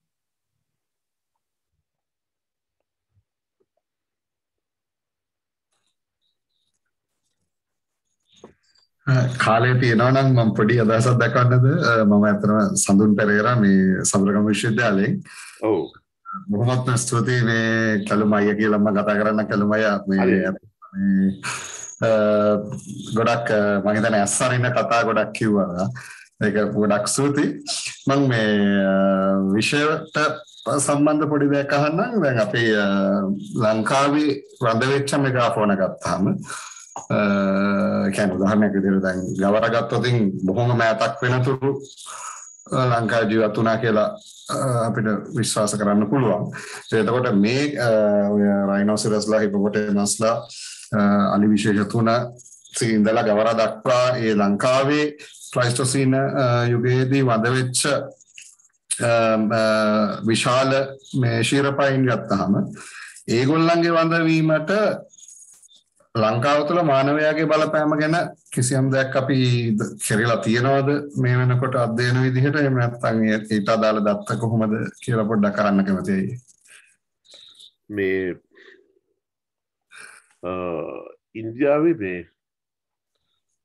තියෙනවා මේ ගල් ගුහාවල විතරක් නෙමෙයි අර එළියේ තියෙන ලොකු බෝල්ඩර්ස් වල ගල් බෝලවල චිත්‍ර හදලා තියෙනවා. ඒ චිත්‍ර පුරාවිද්‍යාඥයෝ විශ්වාස කරනවා ප්‍රාග් ඉතිහාසය අදපු චිත්‍රය කියලා. ඒ චිත්‍රවල තියෙනවා මේ රයිනෝසිරස් දඩයන් කරන චිත්‍ර. ඒක රයිනෝසිරස්ට උල් ආයුධ වලින් අනින චිත්‍ර තියෙනවා. එකක් මම කියන්නේ ආසියාව සහ ලංකාවට සමීපව ගත්තොත් එහෙම දැන් ඒතකොට ලංකාවේ මේ රයිනෝසිරස් වඳවීමට දැන් හරි මෙහෙම බලමු බලංගොඩ මානවයා හිටියනේ. බලංගොඩ මානවයා හිටියා. බලංගොඩ මානවයාට කලින් අපි දන්නවා බුද්ධල පත්‍ය රාජ්‍යවල 1,50,000කට කලින් ශිලා යුගයේ මිනිස්සු හිටියා. හැබැයි ඒගොල්ලෝ කාපු බිපු දේවල්වත් ඒගොල්ලන්ගේ සැකෙලි දකක්වත් අපිට හම්බ වෙන්නේ නැහැ. ඒගොල්ලෝ අපිට හම්බ වෙන්නේ ඒගොල්ලන්ගේ ගල් ආයුධ හදපුවා. ඒ ගල් ආයුධය ඩේට් කරලා බැලුවාම ඒක 1,25,000 ඈතට යනවා. ඊළඟට දෙක තමයි බලංගොඩ මානවයා ගල් ගුහාවල වාසය කරා එල්මහන් වාසස්ථාන දාස උදාහරණයක් ඇටියට ෆාහියන් දෙන බටදොබ දෙන ඉතුරුගල බෙලි දෙන ඔය වල හොඳටම වාසය කරා. ඒ වල හම්බ වෙනවා ඒ බලංගොඩ මානවයා ආහාරයට ගත්ත සතුන්ගේ අවශේෂ ලක්ෂ ගණනක් හම්බ වෙනවා. 37,000 42,000 විතර ඉඳලා අදිවසර. දැන් හැබැයි අපිට එක තැනකින්වත් ගවරෙකුගේ ගවරෙක් ඒගොල්ලෝ ගවරුන් ආහාරයට ගත්ත බවට සාධක නැහැ. ගවරු ඒ කියන්නේ උඩ එහෙම නම් ගවර වදෝඩි විතර අවුරුදු 200කට කලින් නම් ගවර කියලා කියන්නේ හොඳ මස් පර්වතයක් නම් ඒකට සත්‍යයක් විවදා ගත්තොත් එහෙම මේ සෑහෙන කට්ටියකට බඩ පිරෙන්න සෑහෙන දවසක් කන්න පුළුවන් සතෙක් ගවර. එතන ඒගොල්ලෝ ගවරු කෑවේ නැද්ද? අනේ ප්‍රශ්නයක් කියනවා. ඕකට ඇයි මට ප්‍රශ්න තියෙන්නේ ඇයි මේගොල්ලෝ මේ ගවරුන්ව දඩයන් කරේ නැත්තේ? ඇයි එහෙනම් ඒගොල්ලන්ගේ කාපු දිනු තැන්වල ඒ සතාගේ අවශේෂ හම්බ වෙන්නේ නැත්තේ? හරි හොඳ මේ අවස්ථාවක් වුණාට මම දන්න දඩයක්කාරයෙක් ඉන්නවා මේ නකල්ස් කඳුවා අඩවියේ. ඔහු මේ හොඳ දඩයක්කාරයෙක්. දවසක් ඔහු මට කියනවා මම ඔහු ගෙදර ඉන්නකොට එයා මට කියනවා මේ එයා සිංහල අවුරුද්දට මේ මස් අවශ්‍යතාවය නිසා තුවක්කුව කොටන තුවක්කුවක් අරගෙන කැලේ වැදුණයි කියලා. කැලේ වැදුනම කැලේ වැදලා තියෙන්නේ ගෝඩෙක් ගෙදර ගියද. නමුත් කැලේ සම්පූර්ණයෙන්ම දවසක් ඇදලා ගෝඩෙක් හම්බුනේ නැහැ කියලා කිව්වා. එයා කැලේ එළියට කැලේ මායිනවා වගේ ගම්මානට තව දුර තියෙනවා නේද?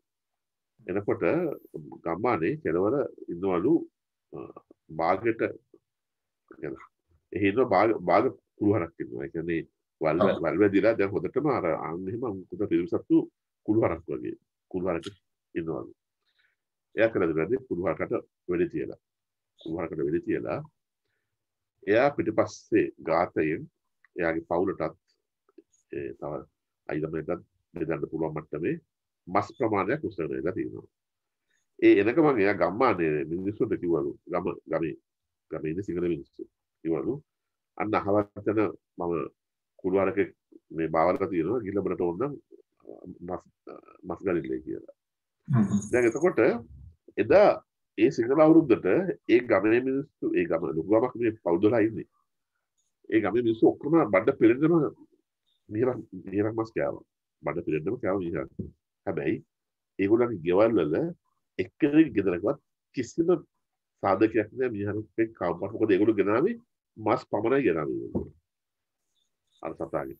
මගේ විශ්වාසය මොකද්ද බලනකොට මානවයා ඇත්තටම කියන උදාහරණයක් හැටියට ගවරු මරාගෙන කන්න ඇති. හැබැයි ගවර කියලා කියන්නේ උස්සන්ගෙන් බැරි බර සතේ ගවරෙක් නරුවාම ඒගොල්ලෝ කරන්නේ ගවර ගාවට ගිහිල්ලා දවස් කිහිපයක් විතර පදිංචිලා ඉන්නවා ඒක කාලා ඉවර වෙනවා.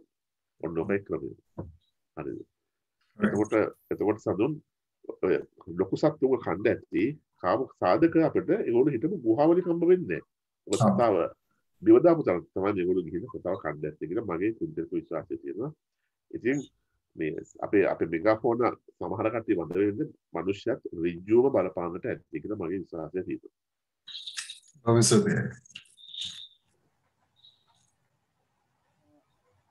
කලු මහත්මයා ඔව් මම සුපුන් විදේශ කටයුතු අමාත්‍යාංශ තමයි සේවය කරන්නේ දැනට චෙන්නයි මහ කොමසාරිස් කාර්යාලයට අනුබද්ධව වැඩ කරනවා. මට ගෞරව ගැන කතාව ඇදිලාපු හින්දායි මම මෙතන මේ ප්‍රශ්නේ සමහරට ඔබතුමාට මතක ඇති දැන් අවුරුදු සුපුන් මාත්‍යා පොඩ්ඩක් වාගේ මේ කටහඬ අඩුවෙන් හෙන්න මට. දැන් අවුරුදු 10කට වගේ කලින් ඉඳලා යම්කිසි කතිකාවතක් ගොඩනගෙනවා ඉන්දියාවේ ඉන්න ගවර නැවතත් ලංකාවට හඳුන්වා දීම. හෝටන් තැන්න ආශ්‍රිතව පරිසර පද්ධති වලට හඳුන්වා දීම ගැන යම් පාරිසරික විශේෂඥයෝ මත පළ කරලා තියෙනවා. මම අහන්න කැමති ඒකේ ඔබතුමාගේ ඒ ගැන මොකද්ද මතය සහ ඒ ගැන මොනවා හරි ශක්්‍යතා අධ්‍යයනයක් කරලා ඒ වෙනකොට ඒක පබ්ලිෂ් වෙලා වගේ තියෙනවද කියලා. නෑ මේ එකක් නැහැ අතම කියනවා නම් මේ දැන් මගේ පුද්ගලික විශ්වාසය හෝටල් තැන්න ගත්තොත් හෝටල් තැන්නේ භූමි ප්‍රමාණය අපි හිතනට වඩා බොහොම පොඩි භූමි ප්‍රමාණයක් තියෙන්නේ. ඒ කියන්නේ අපි ඔතනට ගිහලා දැම්මොත් එහෙම ගවරු ජෝඩුවක් ඔය ගවරු ජෝඩුව එකක් තමයි සංචාරකයන්ට ගහන්න පුළුවන් අනිවාර්යයෙන්. මොකද අපි සාමාන්‍යයෙන් දැන් ලංකාවේ නිදහසේ මොකද්ද පයින් යන්න පුළුවන් එකම ජාතික වනෝද්‍යානය ඕකනේ. එතකොට ඒ ප්‍රශ්නේ එන්න පුළුවන්. අනිවාර්යයෙන්ම ගහන මිනිස්සුන්ට ගවරු සතු ගහනවා. ඊළඟට ඔතන තියෙන භූමි ප්‍රමාණය හුඟක් පොඩි.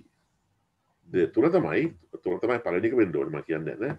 ඒක තමයි හෝටන් තන්න කියලා කියන්නේ අපි දන්නවාද ඒක ඉන්දුනීසියාව යුරෝපයේ ප්‍රාන්ස් ඇවිල්ලා හැම තැනම තියෙන ඉන්දුනීසියාව පොඩි පැලෑටි හැම තැනම තියෙනවා. ඒක හරි. ඒ මොක වුණත් අතිශයම සංවේදී කලාපයක් නේ හෝටන් තන්න කියන්නේ.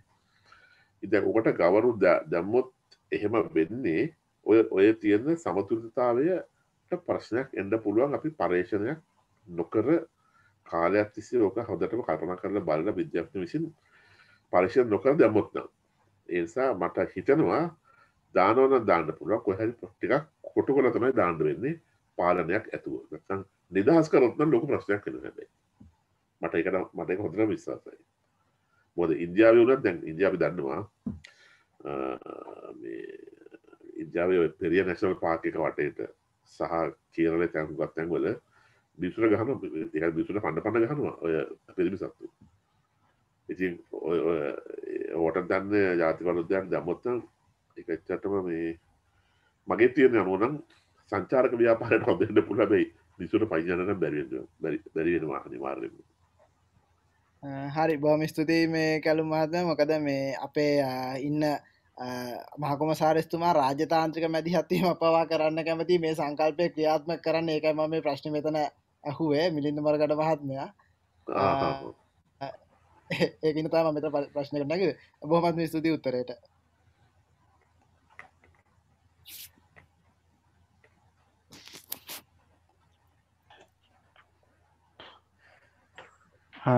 මට යම් කිසි පැහැදිලි කිරීමක් කරගන්න පුළුවන් වෙයිද? ඔය වංගර මහත්මයාද? ඔව් මම චන්දිම බණ්ඩල රජරට විශ්වවිද්‍යාලේ කැලුම් මැතිතුමා මේ මම පළවෙනියෙන්ම මේ තාම රසවත් දේශනයක්. ඉතින් ඔබතුමාටත් මේ සංවිධායක මණ්ඩලයටත් මගේ ස්තුතිය පුද කරනවා. මට මේ පැහැදිලි කරගන්න අවශ්‍ය මේ කැලුම් මැතිතුමනි අර ඔබතුමා පෙන්වන්නේ අර මානවයා අප්‍රිකාවෙන් මේ පිටතට විසරණය වීම පිළිබඳ සිතියම. ඒකට ඒ සිතියමේ අර නැගෙනහිර අප්‍රිකාව ප්‍රදේශයේ ලක්ෂ 2 වෙද්දීට ආසන්නව තියෙන මැඩගස්කරය 2500යි. මගේ මතකය නිවැරදි නම්. ඉතින් මම දැනගන්න කැමති මේ තරම් ලාබාල කාල නිර්ණයක් ලැබෙන්නේ පර්යේෂණවල මදකම නිසාද එහෙම නැත්නම් වෙන යම් හේතුවක් නිසාද කියලා ඔබතුමාගෙන් යම්කිසි පැහැදිලි කරගන්න. ඔව් මේ අමාවර මහත්මයා දැන් මේ දැන් අපේ ලංකාවේ ඩේට් එක 1,25,000ක් තියෙනවා දැන් ලියලා තියෙනවා ඒක ආචාර්ය සිරන්දනගර මහතා. නමුත් ඒ වගේම තමයි එතුමා මේ යන්නට කලින් මට කිව්වා ආචාර්ය මොහන් මහත්මයාගේ ආචාර්ය නිබන්ධයට කරේ ඩේටින්ග්නේ. එතකොට එයා එංගලන්තයට ගෙනිච්ච සාම්පල් එකක් අලුත් ක්‍රමයකට ඩේට් කරලා බලුවා මේ 1,50,000ට එනවායි කියලා ඒක. ඒ කියන්නේ එතකොට එහෙමනම් 1,50,000කට කලින් අපිට ඇවිල්ලා තිනවා. බැලුවොත් එහෙම. දැන් මම දැන් මේ සත්‍ය සිද්ධියක් කියන්නේ. දැන් මම එතකොට out of Africa තියරි එක යටතේ ඒගොල්ලෝ මෙතෙක් කල් කීතියේ බලන් මේ Homo sapiens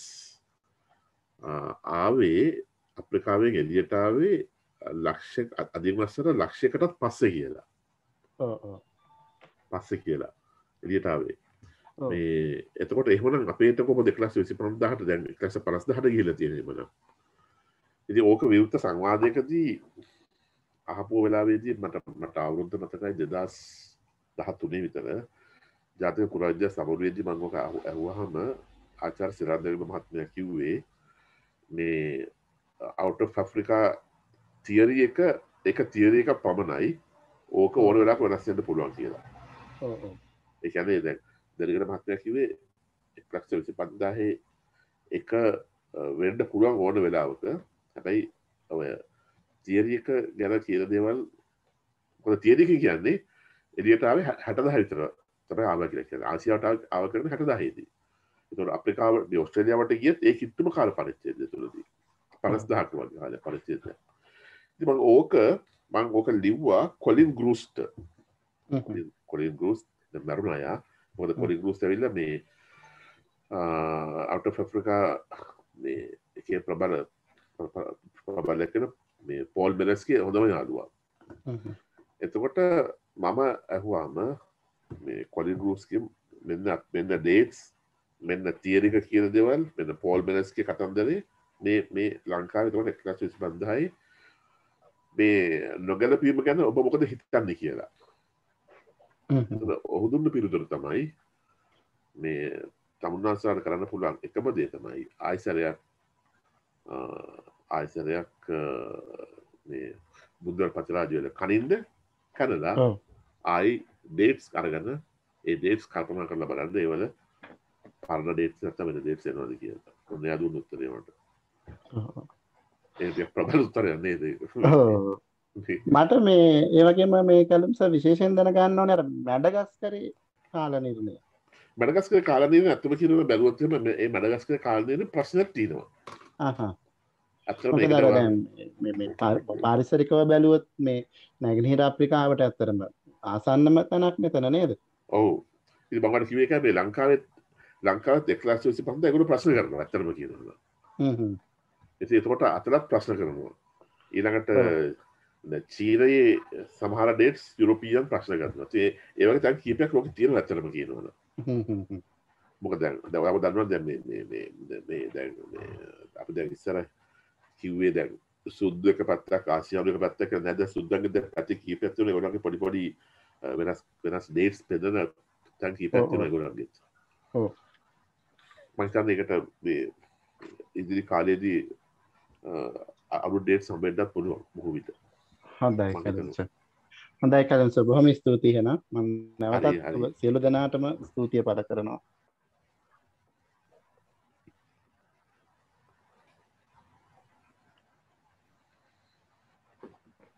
ප්‍රශ්න ඉවරයි වගේ නේද අපි හරි. ප්‍රථමව අද දින වටිනා දේශනා පැවැත්වීම වෙනුවෙන් කැලුම්සර්ට අප සංසද වෙනින් ස්තුතිවන්ත වන අතර තවද මීට වසර 5කට පෙර අද වගේ දවසක පරිසර සංරක්ෂණය යන දැක්ම පෙරටු කරගෙන වර්තමාන ජ්‍යෙෂ්ඨ භාණ්ඩාගාරික ජ්‍යෙෂ්ඨ මහාචාර්ය කපිල කන්දවර හා අප සංසදයේ ප්‍රථම සභාපති වූ නිලංග මහතාගේ සහභාගීත්වයෙන් FAPM නෙචර් ටීම් මගින් අප සංගමයේ පිහිටනු ලැබුවා. අද පස්වන සංවත්සරය සම්බරණ අප සංසදය විසින් පුරා අවසර 5ක් මුළුල්ලේ කළ දේශන විවිධ තරඟාවලිය ආදී සහභාගී වූ ඔබ සියලු දෙනාටත් මම තවදුරටත් ස්තුතිවන්ත වෙනවා. ඊළඟට ස්තුති කතාව සිදු කිරීමට අප සංසදයේ ලේකම් හසුනි තරන්දි සොයුරියට මම ආරාධනා කර සිටිනවා. තත්ත්ව විද්‍යාව, පාෂාණීභූත විද්‍යාව, තත්ත්ව නාමකරණ විද්‍යාව වැනි ශ්‍රේෂ්ඨ ගණනාවක පූර්ණකාලීන පර්යේෂකයෙකු වන මහාචාර්ය කැලුම් නලින්ද මනමේන්ද්‍ර ආරච්චි මහතා විසින් අප පරිසර සංගමයට වසර 5ක් සැපිරීම නිමිත්තෙන් ඉතා වටිනා දේශනයක් සිදු කරනු ලැබුවා. දන්නා මාතෘකාවක් පිළිබඳව අප නොදන්නා කරුණු ගැන දැනුවත් කරමින් වටිනා දේශනයක් සිදු කිරීම සම්බන්ධයෙන් මම ඔබතුමාට බෙහෙවින්ම ස්තුතිවන්ත වෙනවා. ඒ අතරම අපහට මෙම දේශනය පැවැත්වීමට සහාය දුන් අප පරිසර සංගමයේ ජ්‍යෙෂ්ඨ භාණ්ඩාගාරික ජ්‍යෙෂ්ඨ මහාචාර්ය කපිල අකන්දාවල සර්ටත් සොනාලි ප්‍රේමරත්න මිස්ටත් හිටපු සභාපතිවරුන් වන නිලංග අයියටත් ඉන්ද්‍රකීල අයියටත් තරිඳු අයියටත් සමීර අයියටත් තරින්ද්‍ර අයියටත් සහභාගී වූ සියලු දෙනාටමත් අප පරිසර සංසදය වෙනුවෙන් මා බෙහෙවින්ම ස්තුතිවන්ත වෙනවා. ඒ අතරම වසර 5ක් පුරාවටම අප හා රැඳී සිටිමින් අපට මෙතෙක් සහයෝගය දැක්වුවා මෙන්ම ඉදිරියට අප හා ඒකාත්මික වන මෙන් අප පරිසර සංගමය වෙනුවෙන් මා ඔබ සැමගින් ගෞරවයෙන් යුතුව ඉල්ලා සිටිනවා.